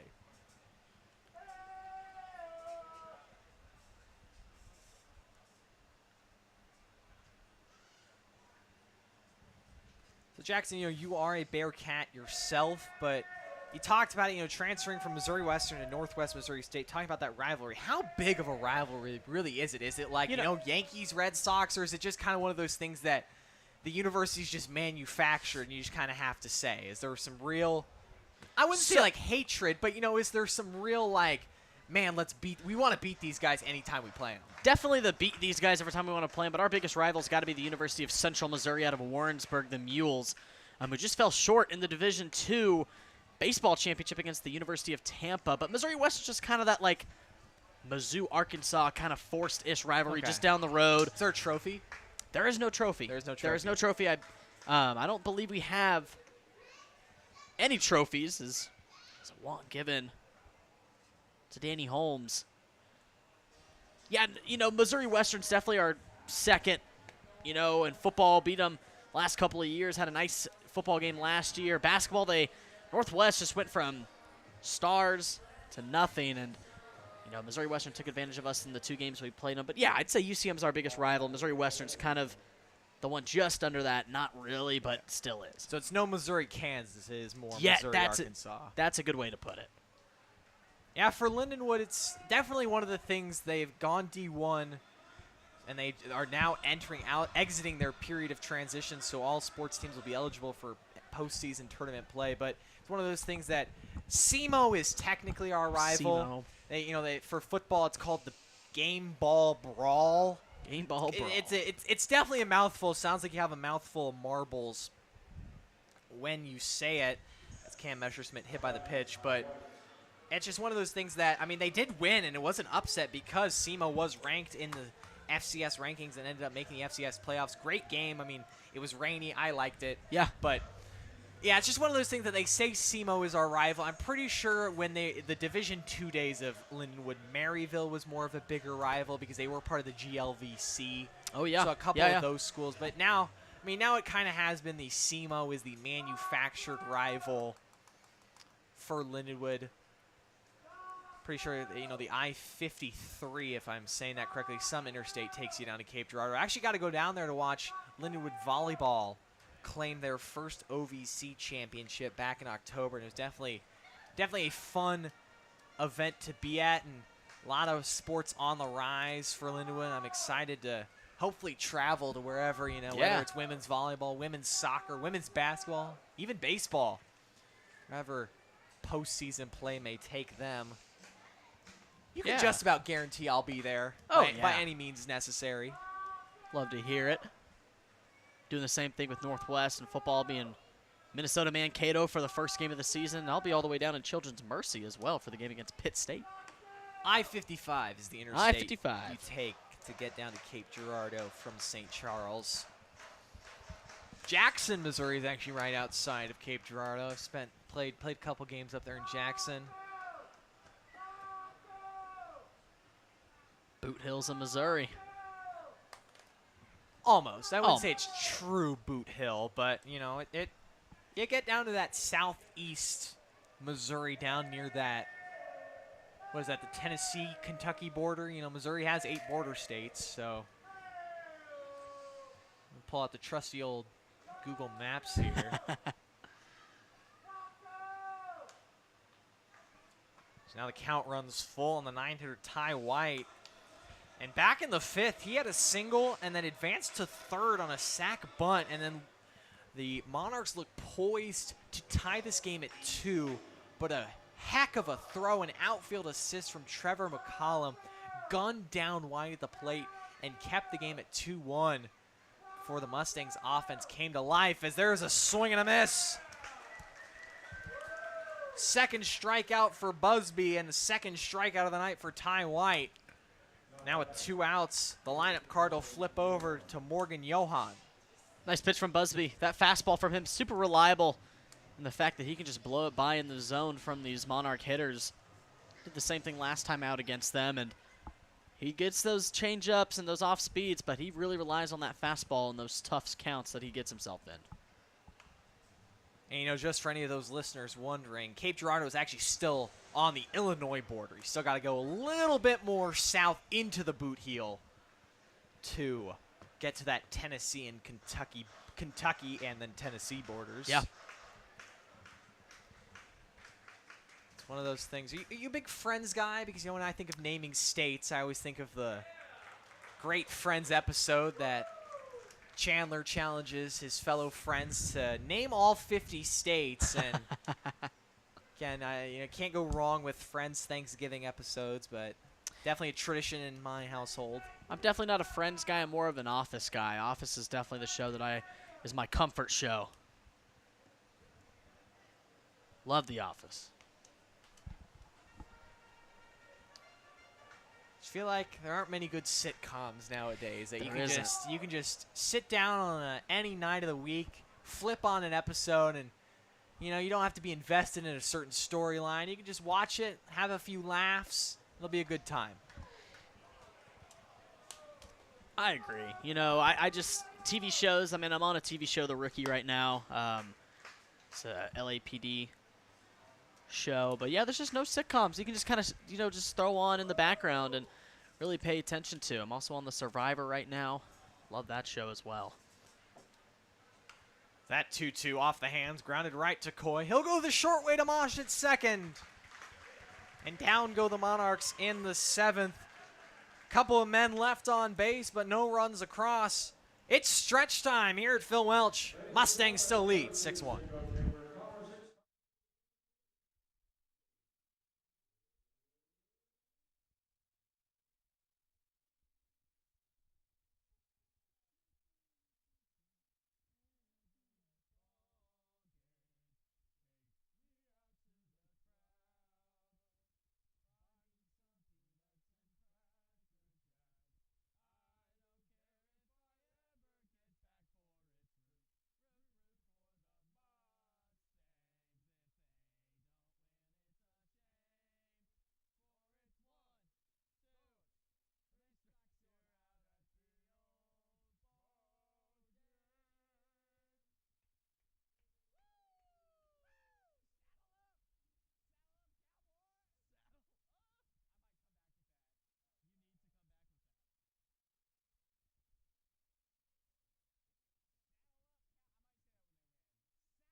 We are done stretching here at Phil Welch as the Mustangs in total command of this game, up 6-1. As the middle third of the order coming to the plate, Justin George, Easton Philippi, and Parker Griffith at minimum will come to the plate this inning. The Mustangs look well on their way to taking the quote-unquote rubber match against the Kansas City Monarchs of the Kansas City Amateur Baseball Association. Mustangs took the first matchup back on May the 30th, 6-5. Monarchs got him back on June the 4th, 2-1. Now a little bit of the same as the Mustangs at 6 and the Monarchs at 1. As George quickly finds himself down 0-2. He's had a walk, struck out, and flew out on his line tonight.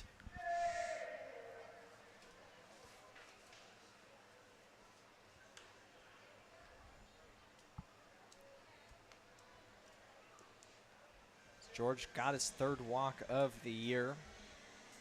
Now 4 for 20, so a nice 250 quarter batting average. 200, excuse me, I guess that'd be fifth. Gotta think about my multiplication tables. That one dribbled out in front of the plate, and it's gonna get past Messerschmidt at first. A low throw from Ford. And George will cruise into second as the ball goes out of play, but it'll be a leadoff two-base error. Nice job by George realizing the throw went long and kind of trotted his way down as that ball kept going near the fence. Now a no-out runner in scoring position for Easton Philippi. Got his first hit last time up in the 5th, and that was an RBI single. It's a clutch hit from Philippi. It came with 2 outs. He just took one, found his spot down that left field line. It's always nice to get that elephant off your back. Is that the saying? I mean, elephant in the room, but get something off your back. Get the weight off your shoulders. That's it. Getting your first hit is... That one was low in the dirt, and Ford had a hard time finding it, so moving up to third will be George. Ford got a little shaken up I mean, being a catcher, man, you have to. Sometimes you take a beating there behind the plate. I mean, you think about pitchers with pitch count for them. I mean, if you're the catcher, I mean, you're throwing just as many pitches, if not more, because you're throwing it back every time. And then think about, the energy you have to exert throwing it down if a guy's trying to go. That one chopped to first, and it'll go foul. It's Philippi looking to drive in his second run of the season, but yeah, you got to give it to those catchers, man. I mean, but, definitely the way analytics have affected this game, the catching position, I mean, a lot more guys are doing the more now what is traditional one knee on the ground catching stance, and it really, again, allows for that versatility for framing and also easier for blocking. Doesn't necessarily help sometimes on pitches like that go a bit high, so you are kind of sacrificing maybe that part of your game, but it is, I wouldn't say a relaxed position, but it's not as much strain on both knees having to go full squat. Yeah, I could totally see that. I never got to grace the position of catcher, but my buddies who were catchers said, I mean, they were just tired after the game. I know you said you did catch for a little bit. But yeah, definitely that evolved stance. You'd love to see it. It kind of gives those guys a longevity in the game and behind the dish.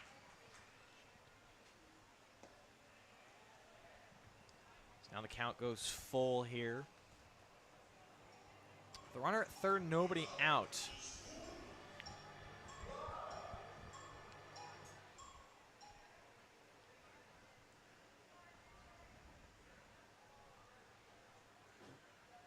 Now we in the dirt, ball 4. George will easily come home on the wild pitch for run number 7. Mustangs have got the touchdown here in the bottom of the 7th. As Easton Philippi works the walk, but unfortunately will not be credited with the RBI. And that's always one of those things. I feel like, especially in that scenario, I feel like you should, because you worked a walk. It wasn't just a wild pitch that resulted in ball 2. I mean, you worked a walk, but unfortunately no RBI this time around for Philippi. So now first pitch swinging as Griffith skies one down the right field line, and over to make the grab will be Ty White. Griffith was really trying to be aggressive there. First pitch swinging. Keeps Philippi at first. And back to what you're talking about with Philippi. I mean, even in that situation, just watching that ball go, you're in that tough situation, was really just patient, waited for that ball to go. And George, really great job on third, watching that and being ready. Did that a couple of times. Getting over to second and then to third and then all the way to home. George really did a good job manufacturing a run there for the Mustangs. Now Tyler Gundelfinger, RBI single. His last time up, a part of his 1-for-3 night. It's now third RBI in his last 4 home games. Mustangs looking for more, however.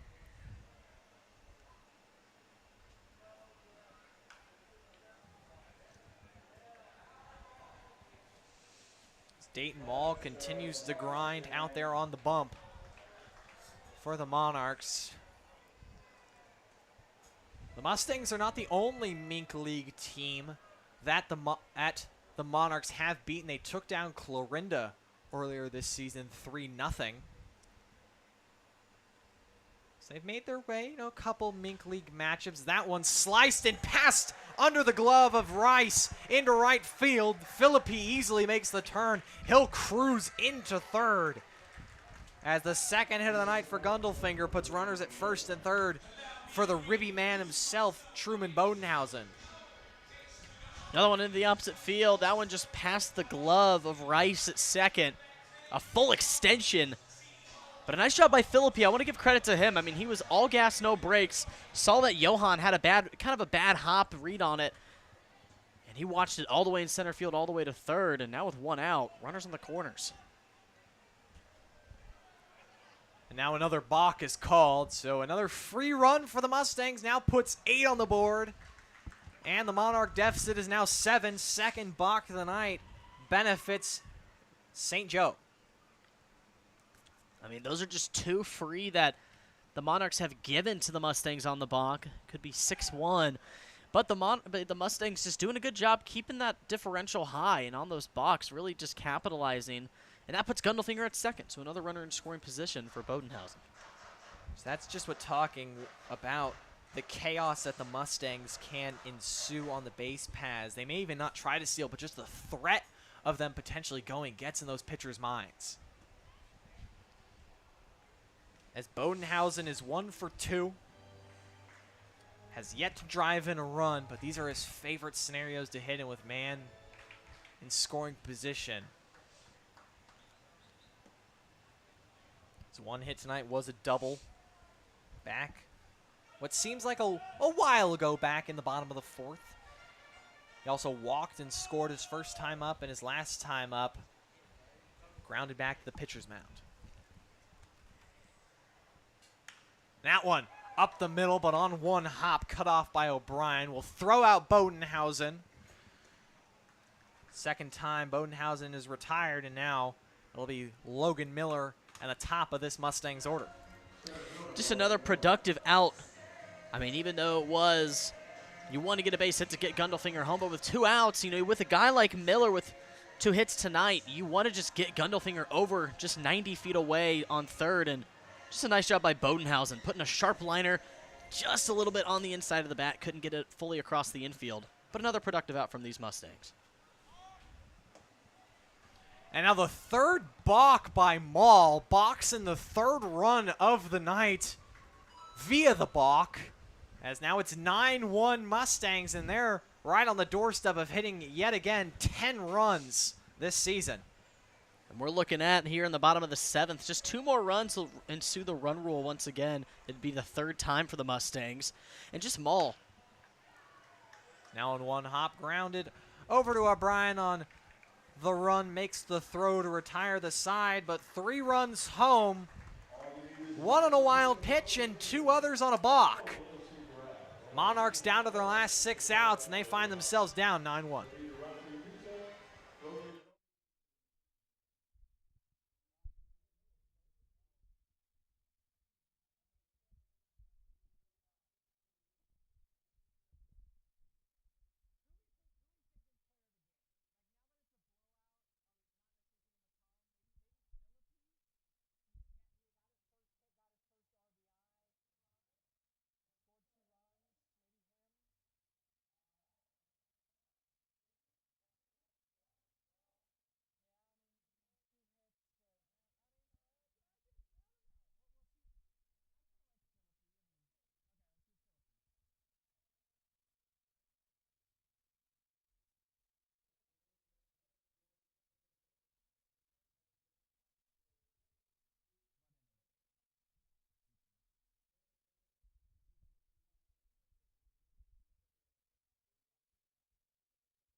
Max Pitts takes to the hill, looking to record the final 6 outs of tonight's win. He takes over after Gage Busby threw 2 shutout innings. 3rd appearance for Pitts on the year.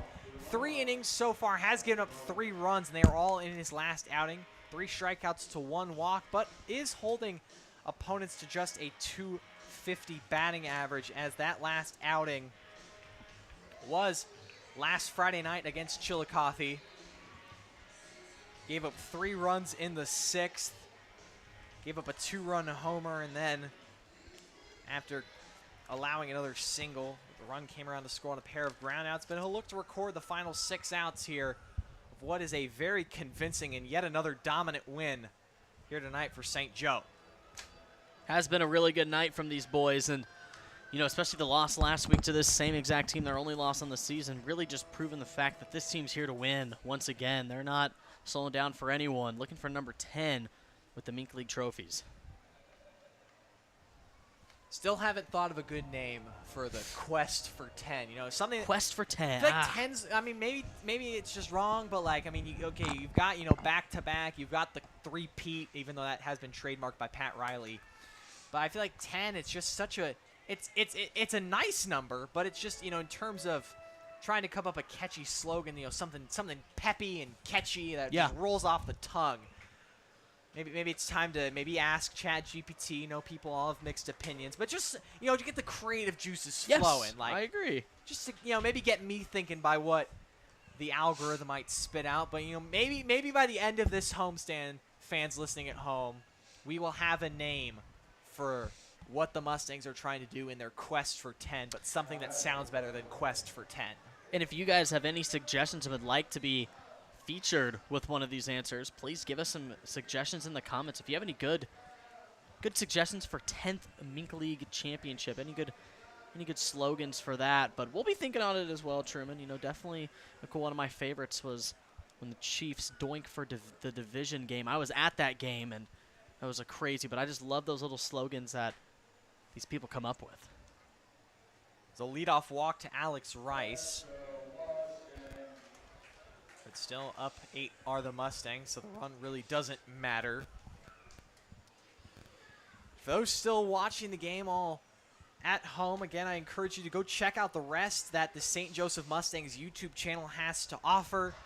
There's stuff for all people of a family. We've got Reading with Rally for kids that love reading, and that's another thing. You can go to the StJosephMustangs.com to check out their 2025 summer reading program.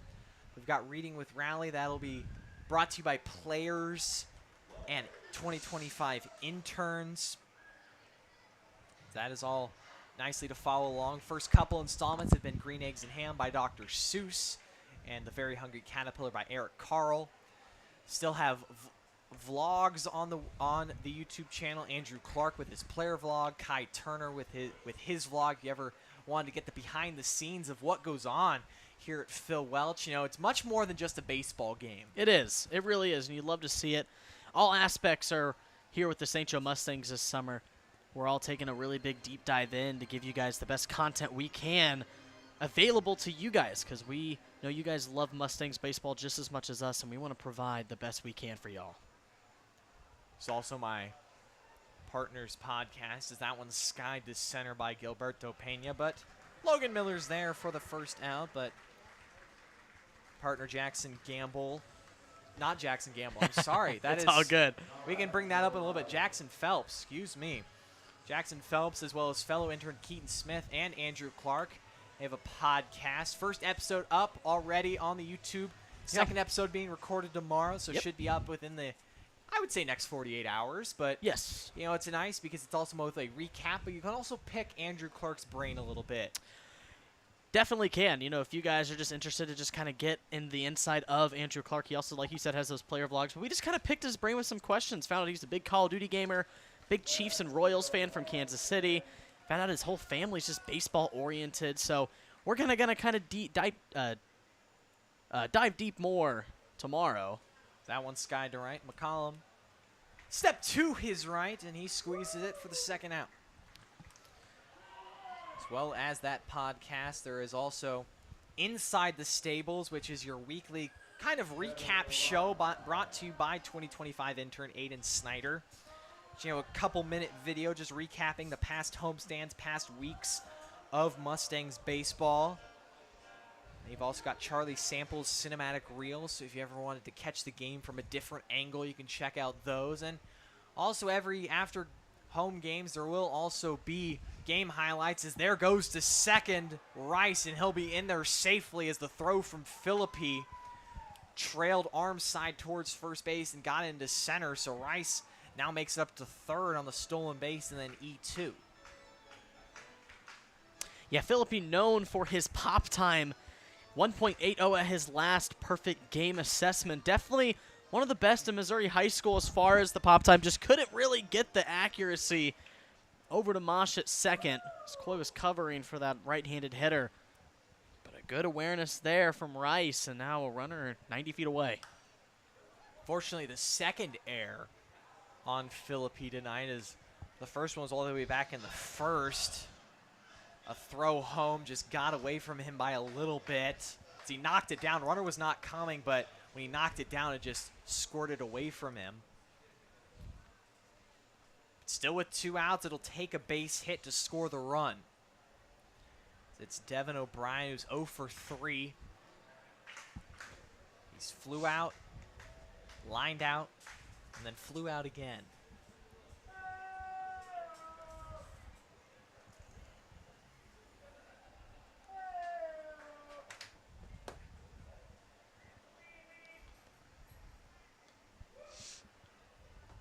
Pitch runs too far inside, and O'Brien, now he's in the driver's seat here, up 3-1. Talking about when I accidentally called you Jackson Gamble.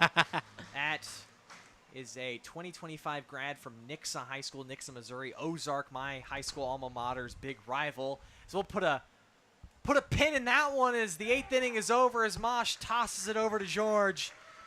Runner stranded at third. Monarchs still with only 1 on the scoreboard. We're headed to the bottom of the 8th. Here at Phil Welch, as you're watching St. Joseph Mustangs baseball here on YouTube.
So we're back with that second trivia question on Women in Sports Night tonight, as there was a signed Simone Biles giveaway for fans. It was, how many gold medals in world championships has Katie Ledecky won in her swimming career? The answer is she has won 9 gold medals and 21 world championships. Again, combined through many different swimming events. Quite the impressive resume that Ledecky holds, and still hoping to compete at the 2028 Los Angeles Olympics. The Olympics are going to be back in America on home soil. You also got the World Cup in 2026. Oh, man, it's going to be fun stuff. Worldwide events coming back. The worldwide sports and events are coming to America, and it should be a fun time. And locally here in my hometown of Kansas City, where the World Cup will be played at Arrowhead, it'll be pretty fun, but the city's going to be pretty shut down for that. But it'll be really cool. I'm trying to get myself to go see a game there, but that's going to be hard as it is. Wouldn't say I'm a hardcore United States men's national team, but when, with the World Cup, Copa America comes around. Yeah. And I will say I have gotten invested with this era of players, just because, again, I mean, they were called, the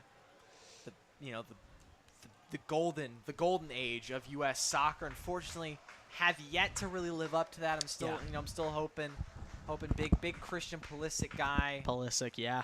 Weston McKinney, I like him too. I mean, I think the pieces are there. I just think that they just got to put it all together.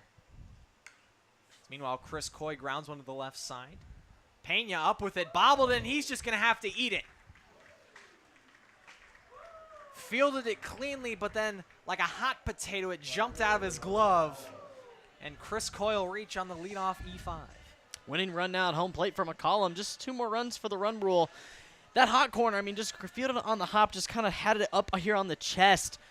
Bobbled it in the glove, bobbled it on the hand, but Coy with his speed, absolutely no chance At third for Pena. Now McCollum here continuing his great night. Had an RBI ground out in his last at-bat in the 6th. He grounds on the left side. Another opportunity off the glove to second. What a play. Heads up play by Devin O'Brien to get the deflection, and that'll go down as McCollum reaching on the 5-6 fielder's choice. 5-6-4, excuse me. Fielder's choice as Coy will be gunned down at second. And McCollum will replace him at first as now it'll be Jack Mosh. Mosh extended his 4-game hit streak to 5 with a single back in the 3rd. It was an RBI single. He's 1 for 4. He also reached on an error. Yeah, Mosh, last night's player of the game, definitely making an impact with his first season here in the MINK and with the Mustangs. Second player of the game honoree he's gotten as there goes to second. McCollum, did he stay on the bag? He did not. McCollum gets up and is looking at the umpire saying that he thinks O'Brien pushed him off the bag. And McCollum will be caught stealing. Now there's nobody on and 2 outs here for Mosh. Good job by the Monarchs taking both base runners off of the paths. Now 2 outs for Mosh. Mustangs just likely looking to get out of here and go pitch it out in the 9th.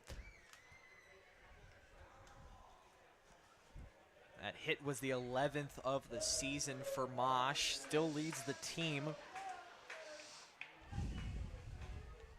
Logan Miller joined him with the double-digit hits so far on the season. 3 weeks in, week 3. Here for your St. Joseph Mustangs, 8-1 record, 5-0 in the MINK, so quite the start. And right now are miles ahead of other MINK League opponents in the standings. They really have built the pieces. Like we just keep mentioning, this team keeps gelling. Whenever this team keeps gelling, they get really dangerous. You know, the bats start to warm up. Feet get a little bit comfortable on the base paths. They just continue to run through the MINK. Undefeated so far. And in these rubber match out-league matchups, you know, they definitely do use these as good turning points. You know, the loss against the Monarchs, I would say last week, definitely gave them a little bit of a catalyst and a turning point right now in the season. Mosh continues to battle, fouling another pitch back to stay full.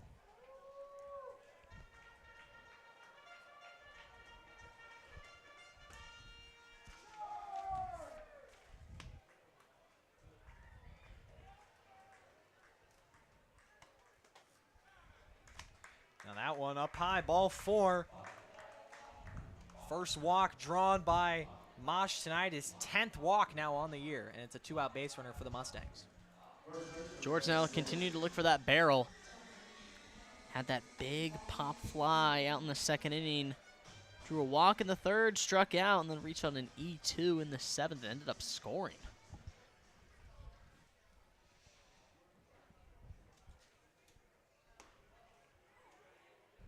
First pitch he sees outside for a strike. Caught the corner, as they say.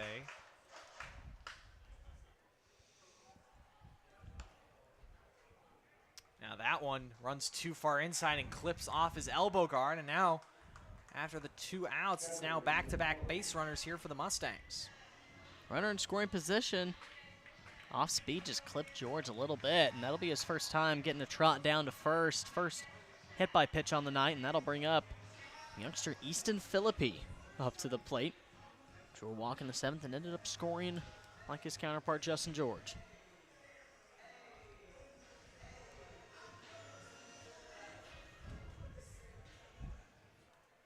Philippi digs in. Ripped his first hit in a Mustangs uniform back in the 5th.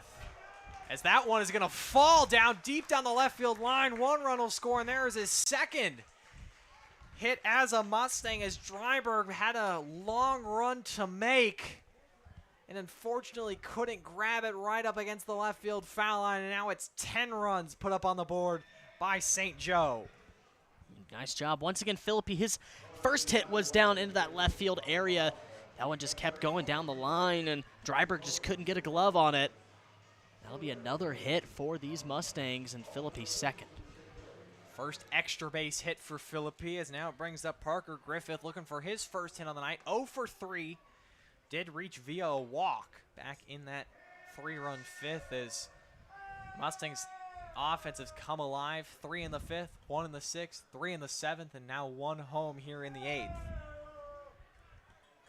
Griffith has an opportunity here to win it with a base hit. Seeing if they want to save an arm. Griffith a good spot here. Take strike 2 now, 1 and 2.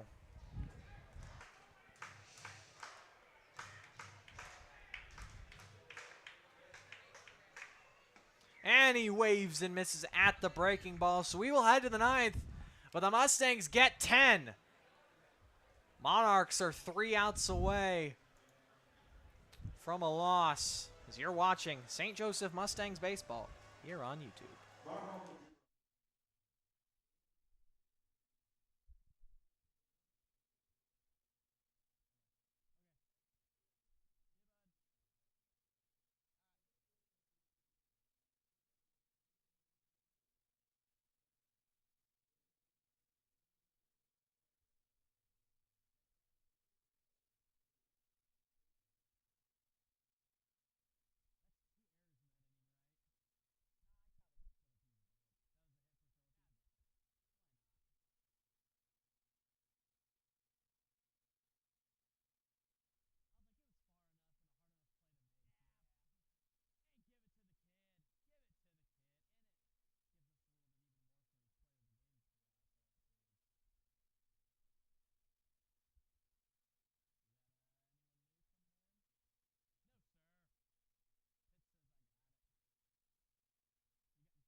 Mustangs are 3 outs away from closing out their 9th win of the season. It'll be the bottom of the order for the Monarchs: Kyle Ford, Danny Holmes, and Cam Messerschmidt to try and prolong this game. Max Pitts look to close it out. Close out what was an impressive win tonight. You know, kind of expected, looking back to the past couple of games against the Monarchs, both teams had played each other close, but tonight, I mean, the Mustangs really put it to the Monarchs in the latter half of the game. They sure did. You know, you really like to see it, the comfortability from the Mustangs. You know, 3 in the 7th, 3 in the 5th. Just really been working it all throughout that middle half of the game. So now Pitts has Ford down 1 and 2. Ford 1 for 3. He singled his first time up and grounded out to Coy and flew out to Logan Miller.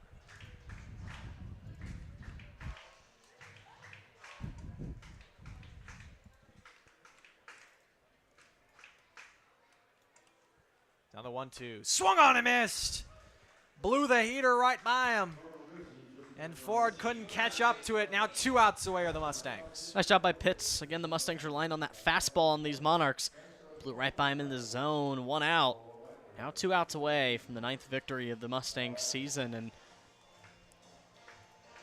here watching this team from the first game, you know, I'd love to see the way this team has blossomed. Even though the winning has never changed, I still love the improvements from game to game that we have seen from these boys. And like we keep mentioning, the quest for number 10 keeps on looking more and more prominent the more we watch these guys go out and compete.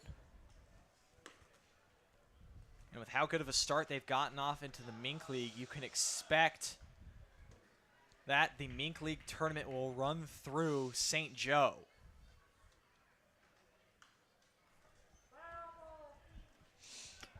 Phil Welch kind of gotten a little bit more quiet as the game has gone by. Just a couple of fans here to stick around for the end cap of this ball game. And that temperature, you can really feel it drop as well. Not much wind, just a really comfortable end of the night. Flag is at a standstill out just beyond the 400 in center field. Not straightaway center, but probably about, I'd say 6 to 10 feet just to the left. I like that, yeah. Big old American flag. They'll love to see it. As there's a wave and a miss on the changeup. Back-to-back strikeouts for Pitts. And he's 1 out away from closing out the 9th victory of the season. Once again, Pitts is like, all right, you got you to 2-strike count. I'm going to give you what you're expecting the least. A fastball right down the middle once again. Blows him by. Now 1 out away for yet another Mustangs victory. Pitch much improved after his last outing in which he gave up those 3 runs. Really hasn't been scared to attack the zone. Just the 1 walk to the first batter he faced. But he's gotten on the bump, and he's just been firing strike after strike.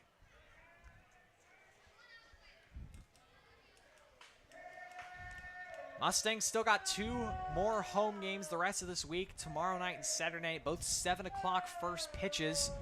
Tomorrow night, they welcome to town for the first time the Carroll Merchants. And then Saturday, they welcome to Phil Welch for the first time the Sedalia Bombers. So a pair of MINK League games.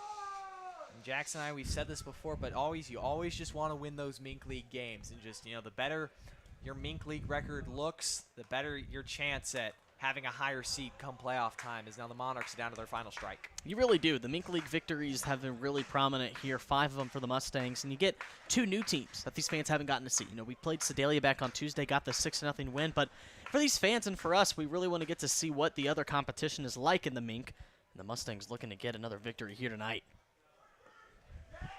Changeup just low. Didn't get Messerschmidt to offer at it. Now a full count. Messerschmidt was hit by pitches last time up. 0 for 2 on his line. The 3-2 here in the 9th. Got him swinging, and that'll do it. Saddle up, Mustangs fans. Your Mustangs are 9-1 as Max Pitts strikes out the side to close out a dominant 10-1 win over the Kansas City Monarchs of the Kansas City Amateur Baseball Association. Michael Infranco will get the win, his first, pitching 2 innings. But again, in all phases, the Mustangs pitched superbly. They came up clutch hitting when they needed to. They dominated the base paths, and a plethora of nice defensive plays made out there tonight. I mean, we've been saying it every single game, continuing to improve on the little things. I like to see it up here. You really start to mention, if you're here and watching every single Mustangs game, you can pick apart little things. I mean, Little struggled in her first half. He's been hitting the ball really well. You get guys like Graybrenner, who came in here, who only lasted 1 inning last time against the Monarchs, came out through an impressive 3 innings, only giving up 1 run on 2 hits. It's these little things for the Monarchs, and those little things are what are going to drive a baseball team into more victories. And with another win here, the Mustangs continuing to improve on an already dominant season, and that kind of momentum that shifted from last summer kind of trickling in to the 2025 season, looking for a number 10 and a new player of the game tonight, Truman. making his second appearance for the Mustangs, it'll be Easton Philippi, fresh off a Class 6 state championship game, makes it to St. Joe. Had a really little bit of a tough night last night going 0 for 4, but in this game, really took over and made some big plays here in this game. Just 2 for 4 with a pair of RBIs and got a double. Also scored a pair of runs as everything went right for the Mustangs. Here tonight, Dylan Gray-Brenner got the start, pitched 3 one-run innings, and then gave way to a bullpen that continues to be dominant. It was 2 shutout innings from Michael and Franca, 2 shutout innings from Gage Busby, and then 2 shutout innings and striking out the side by Max Pitts to close it out. Jackson, your final thoughts? My final thoughts, exactly. I mean, I just love to see it. The same type of energy has been keeping it in here at Phil Welch. Another 10-run plus ball game from these guys. 10 hits. I mean, we've been seeing the guys put a lot of runs on, but finally we're seeing these bats light up. I mean, we've seen a lot of walks in games past, lots of hit by pitches and runs manufactured there. We're seeing a lot more RBIs on these hits and more doubles. And having guys like Philippi back in the lineup for these Mustangs are going to propel these guys even more further. 2 more MINK League games to end out the week. A good opportunity to stay perfect in the MINK. 5-0 are your Mustangs in the MINK. And Truman, these Mustangs are just going to keep on winning as we head on into tomorrow night. As your Mustangs are continuing to pound the baseball on both ways, pitching and hitting. And you'll love to see it.